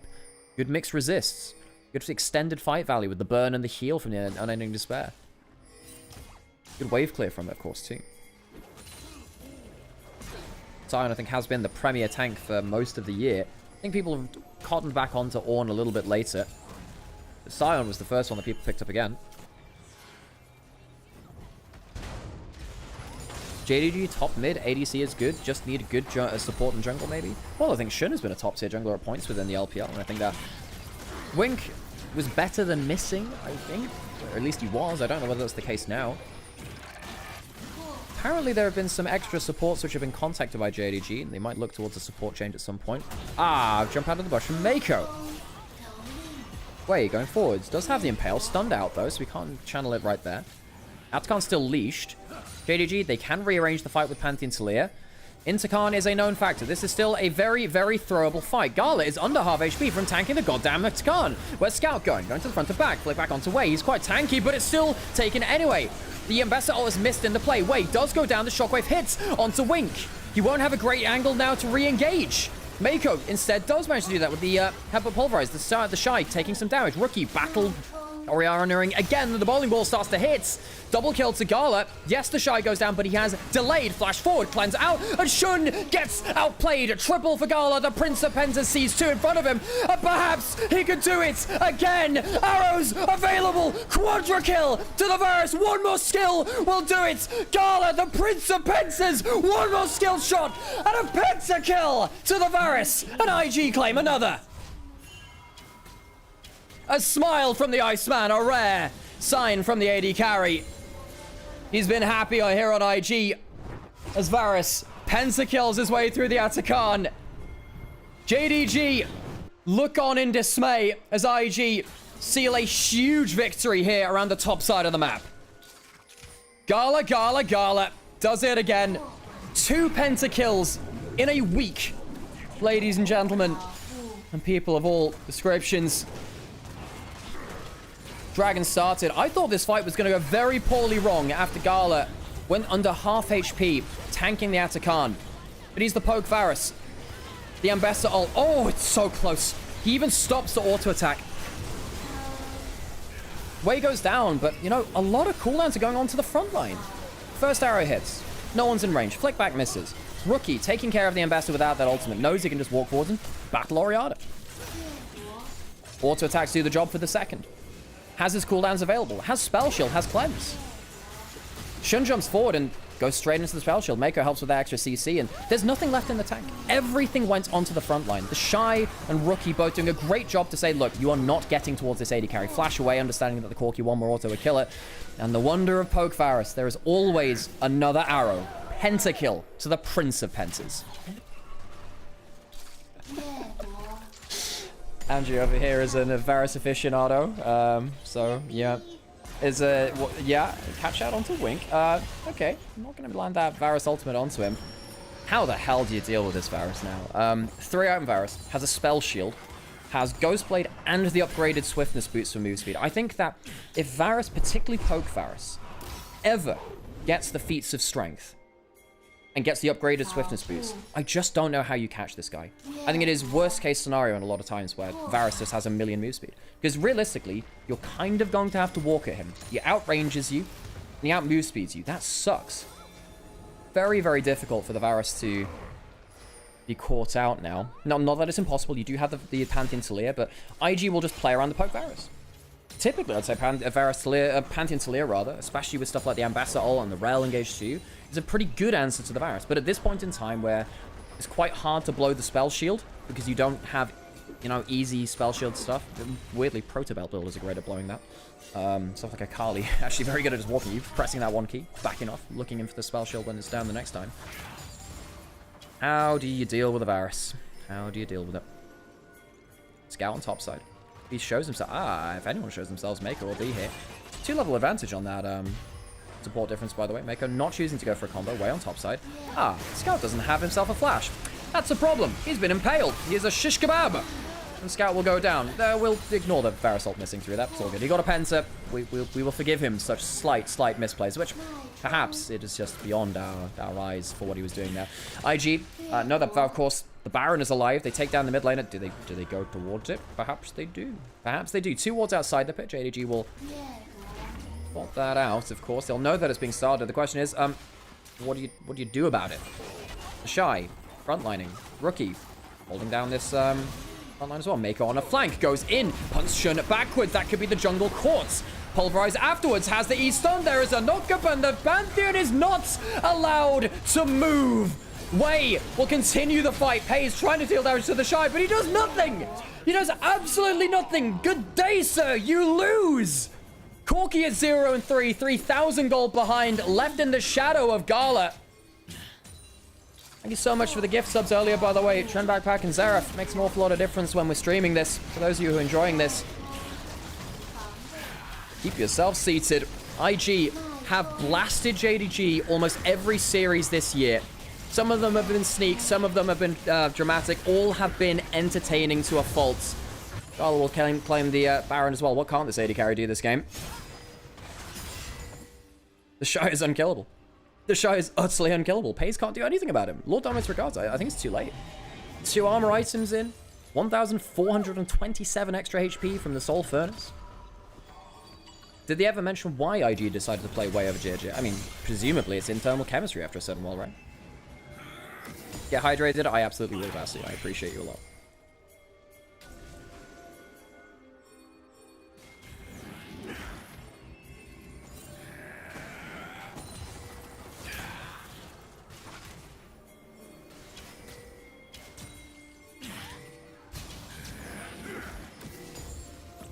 Pushing up mid lane by a crazy amount now. There is a point where maybe IG get a bit lax and the Pantheon Talia can come back into things, but JDG have not successfully been able to use the double global ultimates. Chao Shu misses the ult again. It's unsuccessful. Gala cleanses away, and they don't reach the Varus. The flash away from the Rel ult. Gala is playing the spacing about as perfect as you can ask it. And where is the extra damage now? Chao Shu flashing forwards. Mako is here for the peel, and Gala lives. There is always more CC, always another shield. The Shy holding the gap, gets a shield killed from his solo lane teammate again.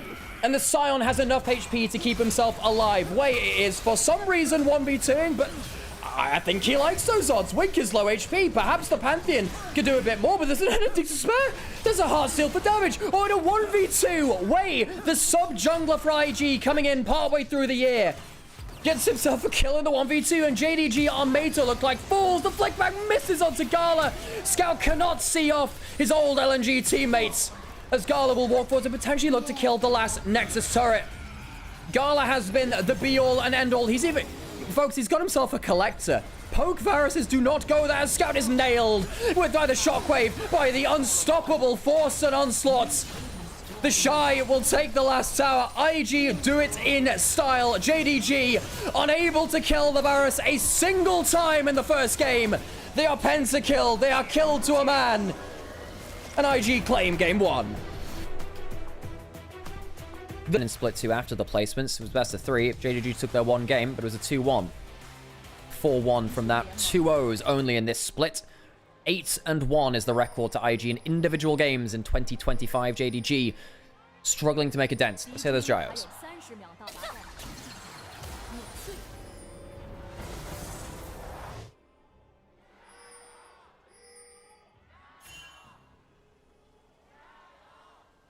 I was a little quiet today on the crowd mics. Gala picks up Uzi's skin. The Hall of Legends. I didn't get the skin myself, but it does look nice in game, so congrats to those who, yeah. I hate mid laners not playing with skins anymore. I mean, Faker gets to do it. Now, there are some champions I really like the base skin for. I think Ahri's classic skin is really cool. I like Syndra's classic skin. That's cool. I used to really like Syndra's classic skin before they changed the VFX, where it had, like, that orange swirl into the purple. I really like the orange and purple aesthetics. They removed the purple from the orange from the color palette, though, which sucks. I like that quite a lot. Oriana used to have a good one. Hall of Legends onto Gala, paying homage to the player before him on RNG. Funnily enough, folks, I cast Uzi's last ever competitive game. Regional qualifiers, the regional finals 2023. It was against Weibo. It was against the Shy. They lost in that 4-game series.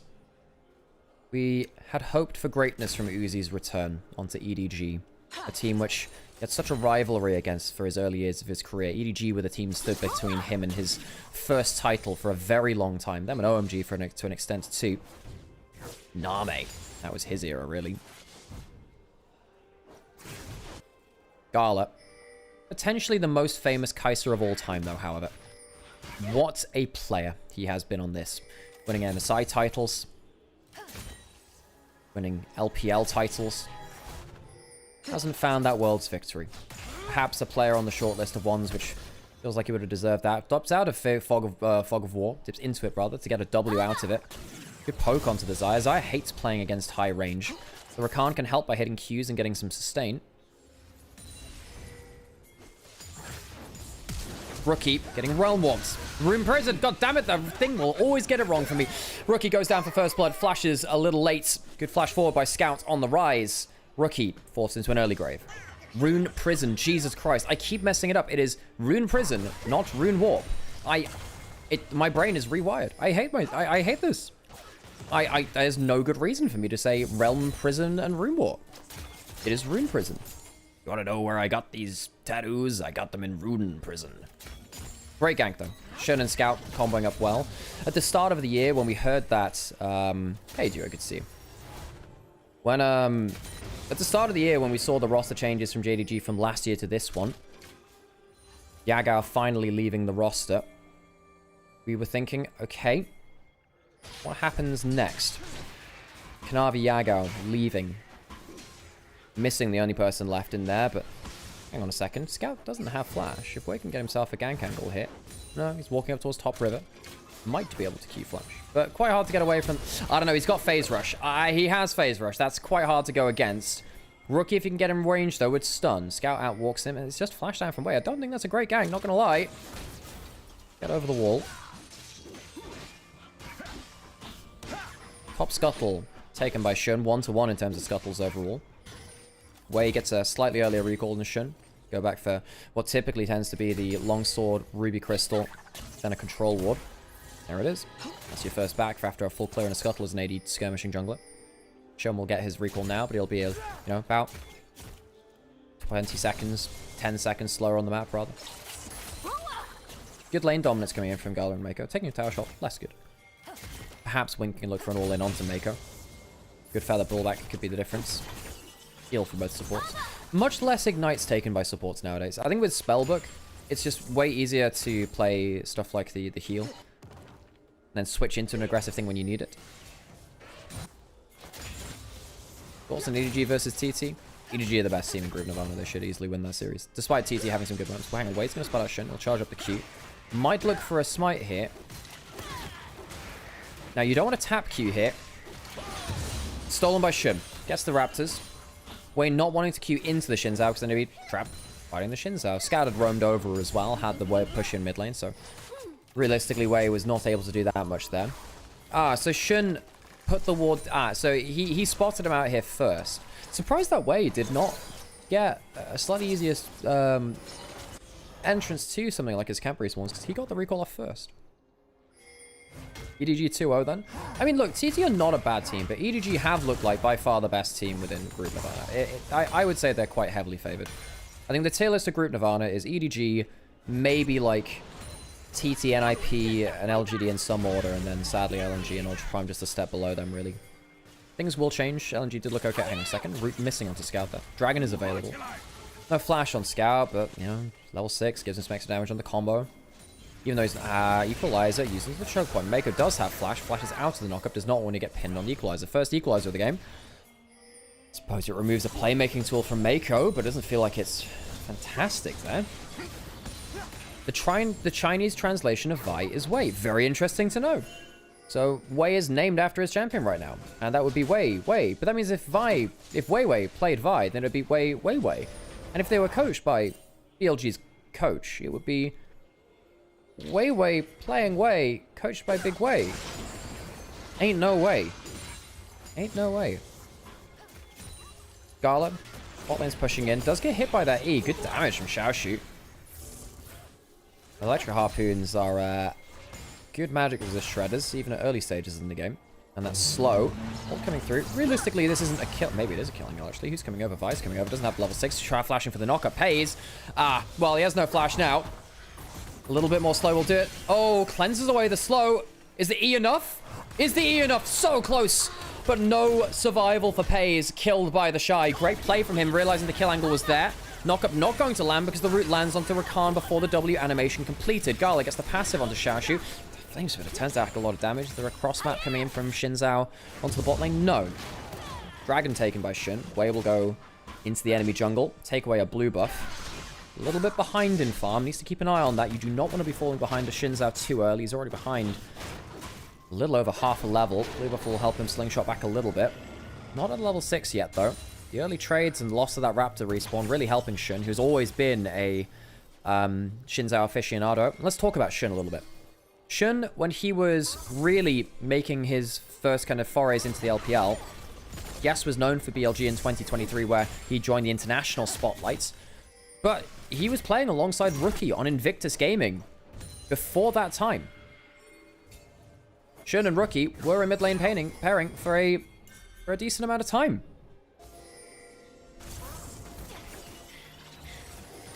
Shin went on to go to a World Finals, of course, last year. He's been in MSI Finals, 2 of them, 2024 and 2023. A World Semi-Finals, where he's beaten by the Shine on the other side of the Rift. He was on Weibo in 2023. Shin has gone from being someone who was, exciting, but what would he amount to being someone that was really respected, is really respected in the LPL community. Ahead of Wei right now, an MSI winner. Teleport coming in from Annie. 2 grubs are down. There is a level 6 from Wei. What's he go towards? That's not a great ult. Stun onto Shun, who doesn't have flash. Yeah, he just used that to get away to his team. The Realm Warp is not going to be there in the right space to save his jungler, as Scout cannot save him. 2 grubs taken by JDG. They will lose a player, but they will get 2 plates on the bot side of the map. I think JDG come out monetarily ahead of IG from that play. Just about. Xiaoshu is getting quite scary. I think, Arlo was pretty good player for JDG. Of course, he was removed. They said farewell to him and missing before this split. Some controversy about, you know, his place in the team. He's always been a player with a bit of controversy around him, sadly, Arla. Go look that up if you want context. Xiaoshu, I think he has deserved a top team shot for a little while. I need to test something. Can you pronounce Schwinn? Yes, I can. Schwinn. Sounds about right to me.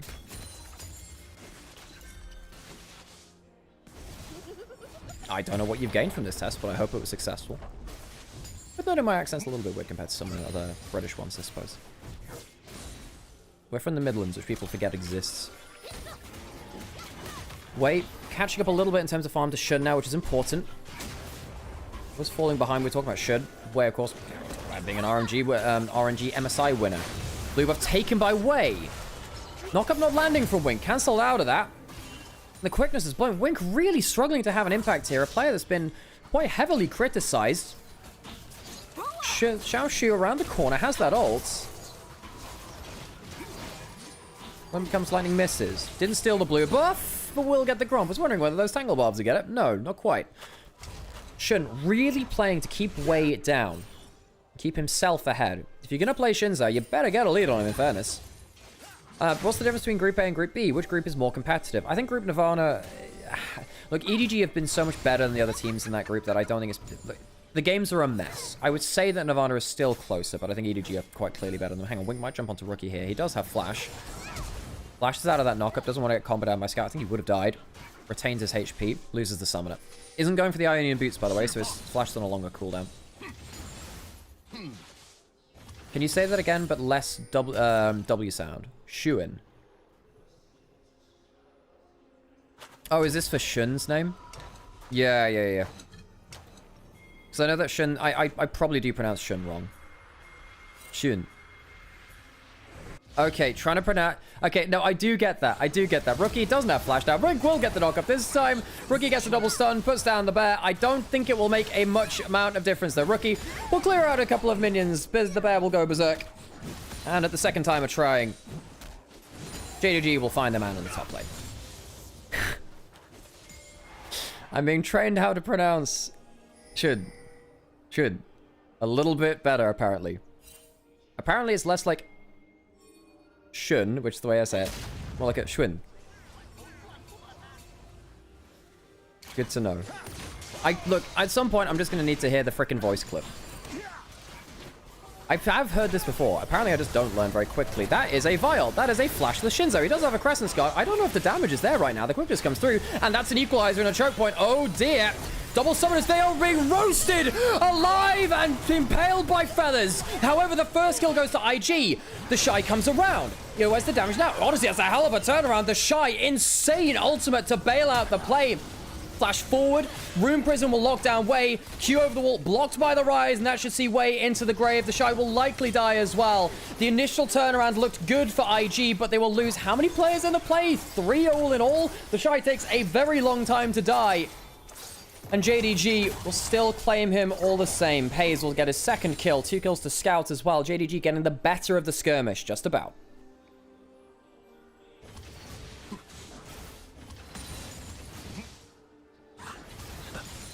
Scout pushing in that bot side.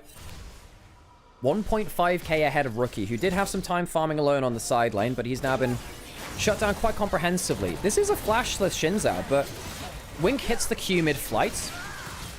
Gets the heal onto Shun. It's Schwinn.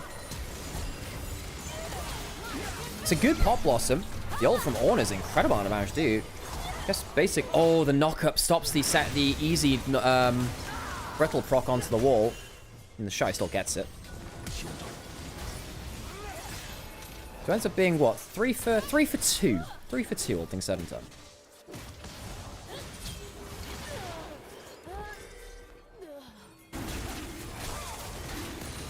Good to know, guys. Appreciate it. Rookie going topside. Level 10 to level 10. Gets that. Hang on a second. He's tanking turret. Oh, Xiaoshu took a tower shot. That's a bit rough. Shin's around the corner. Will not hit the when it comes lightning. Hits it onto the Tibbers instead. Good damage onto Xiaoshu, though. Has teleport, might have to use that to get back out onto the map. Scouts. I don't know if he wins against the Ornn. He will with a sidestep like that, potentially. I'm really impressed by the Shy today. I think his tank player has been exemplary. He's always been a good tank player. You know, the Shy was such an interesting player when he rose to dominance because he was a player that, in an era where people only really played carries or tanks, didn't see much of both from top lane. He did. Now, he could play Sion. He could play Urgot if he wanted to. He could play Fiora. He could play Akali, play Kayle.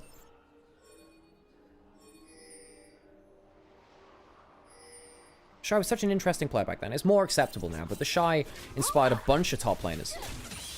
For good reason. For very good reason.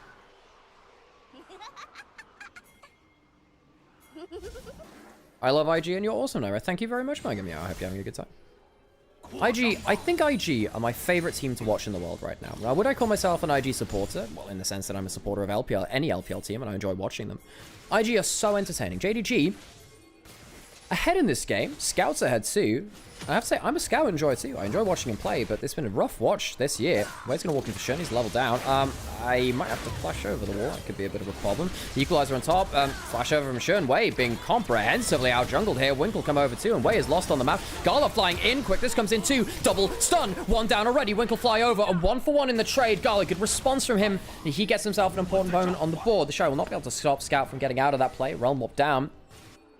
So despite Wei getting a little bit out-jungled and out-roamed by JDG, I think they've been doing well as Shun, Wink, and Xiaoshu moving around as a triple threat. The Rumble dipping off of a lane with a long-range ultimate. Wei has that global of the Kai'Sa as well. For, I mean, 1,000 gold lead to Gala's Kai'Sa. That's scary. It's really, really scary. So what the heck happened here? Right on towards topside. Does he, he gets hit with the center of that Q. Good knockup. Ornn ult. Used to get the Brettle proc. Second one came down. And then the Realm Warp traded out, knowing that he couldn't really stick around that much longer. Mako has Proto Belt now. Rocket Belt. I know it's the Rocket Belt. Please don't ban me. Don't you worry. 1,000 cards. By the way, if anyone does have tips and tricks and little fun facts about the Chinese language, I really appreciate it. It helps you kind of get engrossed with the players more. Tyrell will get taken by Rookie in the side lane. He'll cut the gold lead between him and Scout just a little bit. Because I feel like a lot of my understanding of the LPL is gated by my lack of understanding of the language and parts of the Chinese community, I suppose. So having that from people who do know more, I value it an awful lot.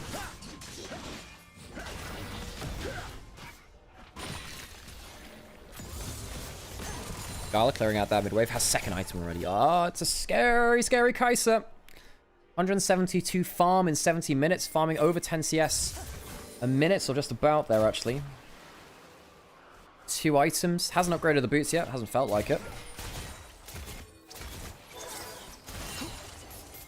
Dragon up in a minute. I think Gala's ready to pop someone. Level 11. Yeah. Gala's going to do some damage, folks. What are the answers from JDG?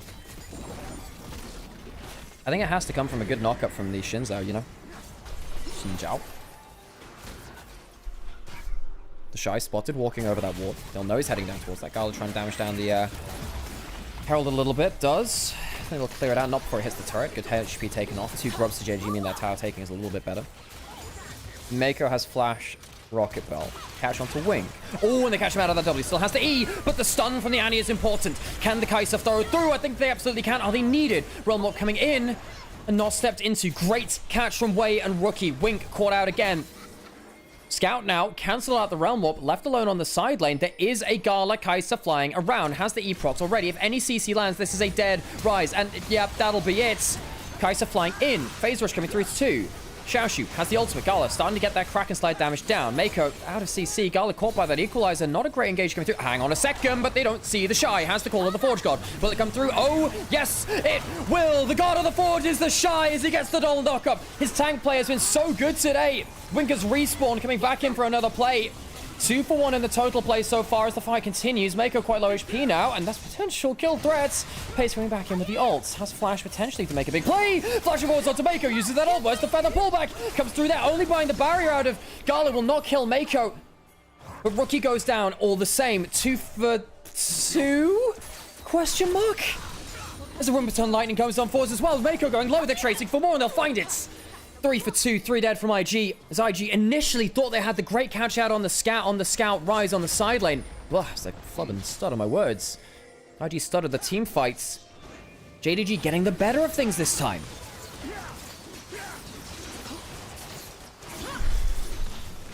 Fun fact, Light from Weibo's name is Guangyu. Which means light. So his real name means light. That's very cool. Very, very cool. I like those things. Good to know. So they were looking for the point and click stone onto Scout, which they do get. Gala missing that W. The Crescent Guard is insane from Shun here. Shun turns this play. Wei is not tanky enough. Good equalizer.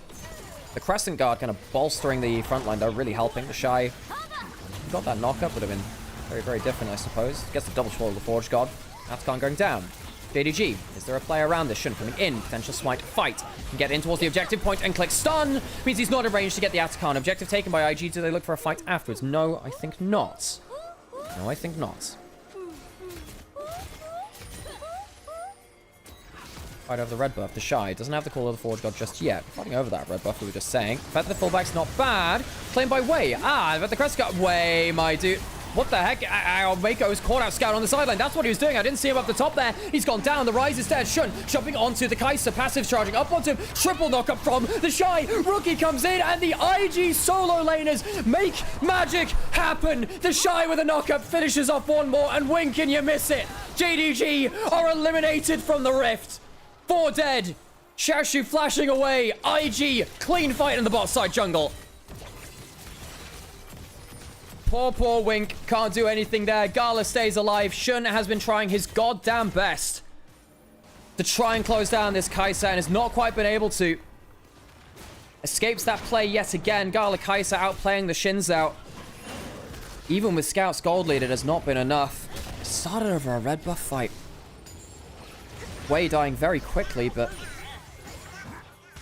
IG able to walk around. Just the tank frontline from the Shy, and the damage he's doing is insane. This is an assassin Ornn. The equalizer is good, but the knockup onto Shun buys the frontline. Look how much time is delayed by the Shy here. They get so much time to go onto the rise. Then he's like, well, okay, I'll stand and fight. You are not trapped in. I'm not trapped in here with you. You're trapped in here with me. Triple knockup, and the Brittle gets procced by the anti-stun for even more damage. It's just a nuclear warhead. Flash forward for the last knockup. I think the Shy has been playing so well today. I actually think the best player across the series has been the Shy. His Zion was fantastic, and right here. Great play again here on the Ornn. Game 1 was very hard to choose an MVP. There were a lot of standout performances, but I think the Ornn, great work put in for the top laner of IG so far. How did Nico live there? With a hope and a dream there. Quintero. When can you miss it? You could. Hey, Cassie. I've used that once or twice. The Realm Warp coming through. Mako. Gonna get a route onto the bot lane. Rookie's very far out. Is he gonna die for the wave again? I think he might do. I think Rookie realizes he might be a tad dead here. He's gonna use the Molten Shield. I'm gonna get a stun onto Shun. No, he's not. He's gonna miss the stun to Shun as he jumps over it. There is gonna be a cross map on the other side. Demolish will do a lot of damage from the Ornn. A wave clear through fine. Wei not bad at killing towers of the Vi either, using that E. Has to kill the wave. We'll head back into it. Q back towards the tower. So it will end up being kill in top lane, or tower in the bot side. In terms of overall kill gold, rather. Still better for IG. However, it's only if they manage to make it out alive here. There is an equalizer for Xiaoshu. He's just used his Q as way, so he's going to be in a little bit of a bad spot. There is a call of the Forge God. I think one person is... I think 2 people are dying, actually. I'll take that back. The Shy, I don't think he makes it out of this one. Wink gets himself the CC way. Yeah, he's not tanky enough. He's had a hard game this time around. Well, the Forge God. Gala's in here now. Well, perhaps we consider things again. Equalizer onto 3. Dash over it. The Shy makes it out alive.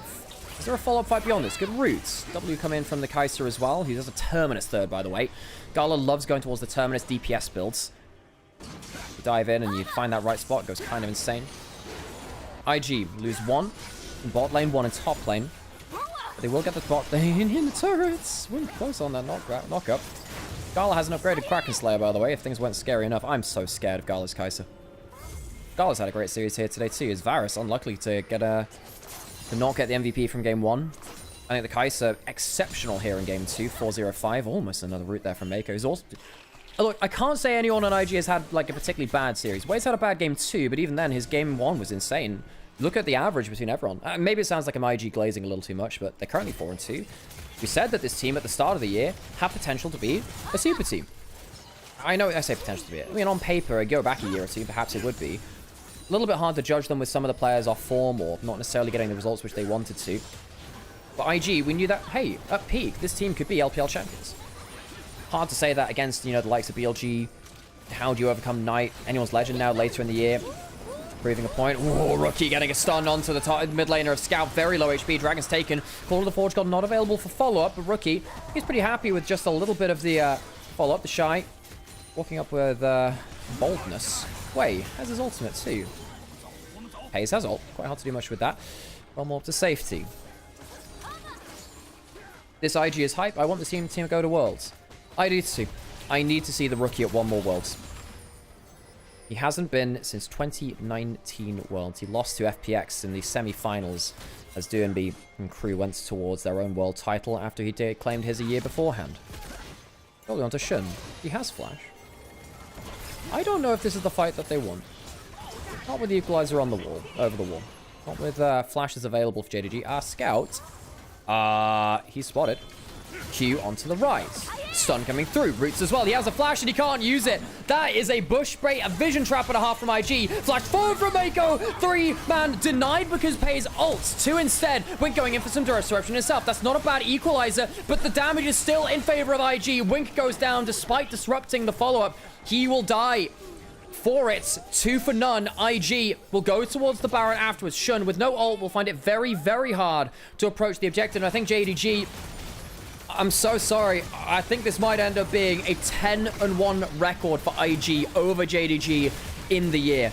JDG have only won a single game versus IG across 2025. It was in their 2-1 loss of a series back in last split. For those of you who remember that one, they should have won that series if not for IG stealing a Baron. There were 2 Baron steals and a Nexus to Nexus in that game to see IG through to that series win. IG have won worse games than this against JDG, who have really been struggling to keep up form in this year. JDG realistically should have been a top performing team in playoffs last split. They bombed out. They've made changes. Top lane and support coming through. And you know what? One of the players which wasn't changed was Scout, of course, an icon of the LPL. He has struggled this split. He has struggled indeed. Summer is normally a split. He often takes the energy from Xiaohu, the King of Spring, the Emperor of Spring, and he becomes that of Summer instead. Not this year, perhaps. Not seen it yet. One game in a handful, he'll show it. JDG, what has happened to the team which has so many titles back to back? All the players on that roster have gone, of course, now. That's one big change. I'm saying that as a more of just an open-ended emotional statement. JDG are a team which hang on a second. Realm Warp coming in, flashing forward, trying to get the Realm Warp on to Gala to get the Equalizer as well. He gets himself the ult though, and Gala Kaiser starts to DPS. He can't survive through everything, though, can he? Maybe he can. I've underestimated again. Gala makes it out alive. 1 for 1. The Xayah goes down for the support, but most importantly, Gala lives. JDG do not find their target, but where's the damage now? The Shy coming in. He's full HP and he's a frontline starting to buy damage. Gala comes back around and he gets a kill because they didn't finish him off in the first part. If you come for the king, you best not miss. Gala makes it through the fight, and Scout will not be able to survive either. IG lose 1, take 4, and put JDG on the ropes. How does Gala live? 707. Take the kills away. I think it would be more appropriate. 007. Secret agent his way out of that. Went into that supercharger to deny the easy Rune Prison. No route onto him. Gala's Kaiser is something special. IG have had inconsistencies. They've had their bad days. This is one of their very best. Gala, a player which we all know has one of the highest ceilings of LPL AD carries, has not always shown it over the last few years. It's been inconsistent at points. Look how he dodges this. Goes invisible with the E. The reaction timing of Gala is something else. Even with the Rune Prison, onto the equalizer. He then realizes, okay, I've got ult. I'll go invisible again. Flashes over the wall, escapes the damage from the Crescent Guard and the damage from the Rumble. That is a top-notch self-teal team fight from Gala. And then he thinks, I've got this. I've got another E coming back up. Red buff's on as well. You know what, let's go for it. They've run out of cooldowns.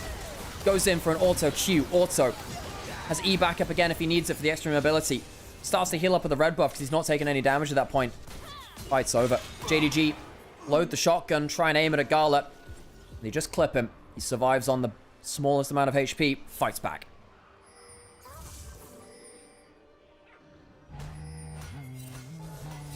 Dare I say it, I'm quite excited by this IG. Yes, against the JDG, which is faltering, not finding their feet. God, could it be the year? I won't say it until it's happened. IG back to Worlds a potential. Rookie back to Worlds a potential. I dare not believe in it. Not until it's happened. Not for Rookie, to which fate has been far too cruel. Way in the shy. Scout out the flanking members of JDG. IG, I won't say you'll do it until it's done. I think you deserve that. There will be no curses here. What we can say, though, is IG are a hell of a team to watch. Almost full build on the Kai'Sa now. Likely to be a Guardian Angel last for Gala. Makes it even hard. In fact, he has that now. The scoreboard perhaps a little bit bugged there. Oopsies. Maybe I just didn't see it. I had a BF sword in inventory. Don't know why I said. Yeah, it's just there. No. I just saw the BF sword and like, oh, we won't build that. Until potentially a Bloodthirst the last time, or Infinity Edge. Dealer's choice. It's gonna recall.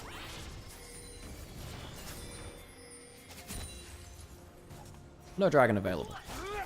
On the other side, JDG, what has happened? 6 head coaches in 2 years. A revolving door of rosters.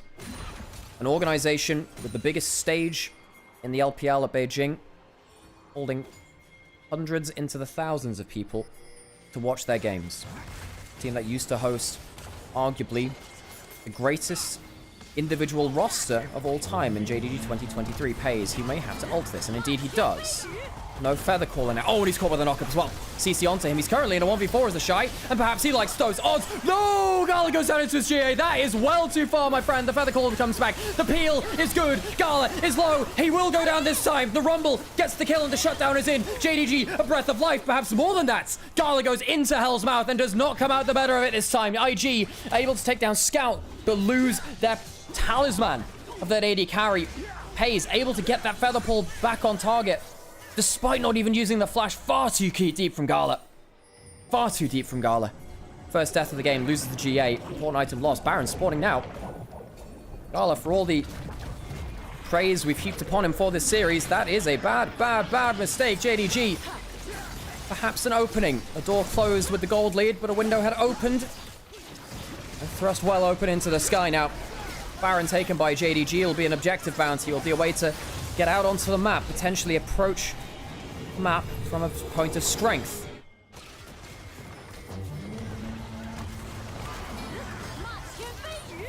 The initial initiation from the Shy is very good. Force Desire ultimate down to below half HP. You cannot do this at this point. Mako is not in range. Rookie is not in range. Rookie's going onto Scout. Bad mistake from Gala. Just hold on to it. JDG collect the mistake coming through. Pays gets to fight back. Pays had an insane split last time around in split 2. Couldn't capitalize on that in playoffs. He just had a Nymaera game the other day, which was exemplary too. I think with that death, perhaps Gala loses MVP to a player like the Shy. Perhaps. Gala Kai'Sa. A little more mortal than it was before. No GA is on cooldown. Wei will spot out Shun. 2 levels up on Shun, by the way. Shun, rather. Still off vision. Wei did this all the way back in 2022. Spotted now. Wait, they're not picking on it. They're not pinging on it. There's a fight in mid lane potentially. The Shy very tanky, not that easy to do that much. Walking over vision now. They should see this on the control ward. They see him. Xiaoshu has eyes on him. Not using the best use of this. Going to engage on the other side. Flash out from the Shy. Not wanting to get caught into that choke point against the feather pullback potential. Pays is strong. Much stronger than he was before. Rumble, of course, got the 1,000 gold shutdown too. Gold lead. 4,000. A little over that from IG. not weak, of course, and they have a good comp going into the late game, especially with the Ornn being so damn tanky. The dive combo being so effective, they pull it off. JDG, though, Baron Buff's done them well. Gala still has both summoners. Has his ult.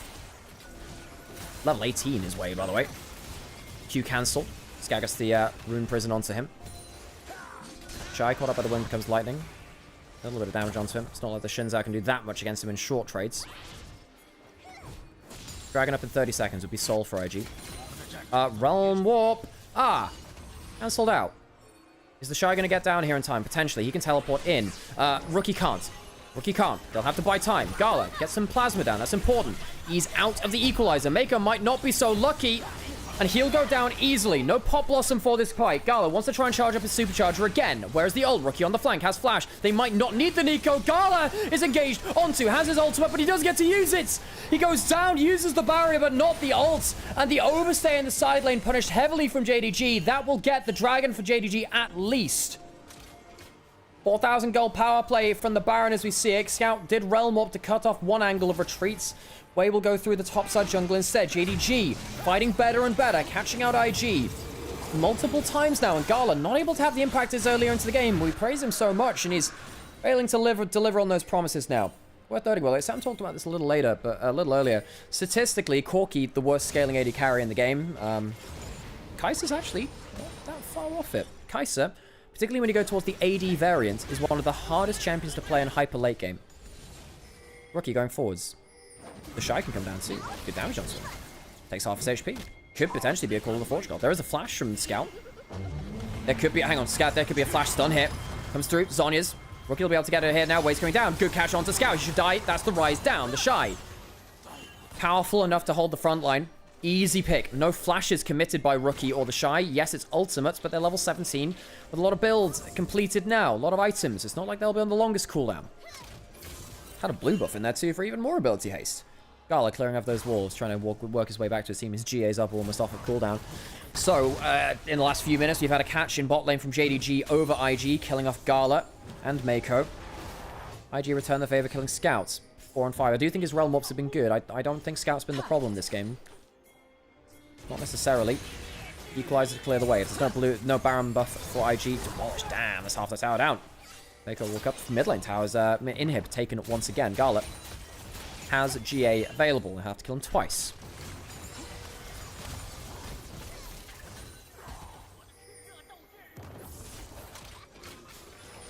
Wei has ultimate. Turret will be taken down. IG playing it slow. Bot inhib revealed. Feather pullback's pretty good onto Wei though. I don't really know what there's... Maybe Shun can charge up his Q and get a clutch knock-up onto a target. It's a Rookie or Gala potentially. Rookie has his ultimate back available now. Isn't that scary? A retreat as 5 members from IG. Equalizer not available just yet. Xiaoshu has had a lot of JDG's damage. He's been using that Equalizer to try and get damage onto Gala. Kai'Sa is not a champion that gets that much sustain in her build. Might see that they go towards a Bloodthirster as their last item. This is a 0 crit build currently from Invictus Gaming's AD carry. Which means that going towards Infinity Edge is not as much as a Force multiplier. Surprised he hasn't completed the item. There we go, Bloodthirster. Now, that's less of an issue. Regen a fair bit more. JDG, what items they've got? Well, they have 4 items, Zaya. Feats of strength. Wade's going to go. They do not see them. They do not see them at all. Pace is coming forward. He has a hell of a lot of damage. Ult onto him. That's good damage. Gala, not the fantastic ult to reposition either. The feather pullback is through. The choke point, that's not bad, but Wade will get over the wall. Still has GA to work with. Gala, a Rookie, flashing forwards. The Crescent Guard buying up a ton of time in the front line. The choke point is not bad for the Zaya. Where is the Shy, though? That call of the Forge Guard. Very threatening, so JDG turn onto the tank instead. He's calling it through. Goes unstoppable. There's a double knockup, and it'll lead to the death of the AD carry. The Shy once again becomes the front line guard, and JDG, what started as a great front choke point fight, ends in their own demise.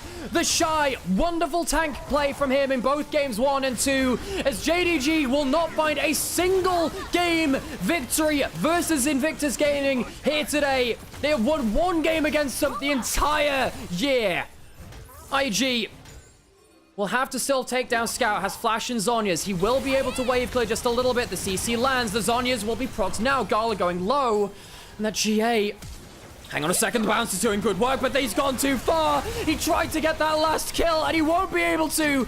GA's prop from IG as JDG lose their mid laner and will lose the series. Invictus Gaming go 10-1 in individual games against Jingdong Gaming in 2025.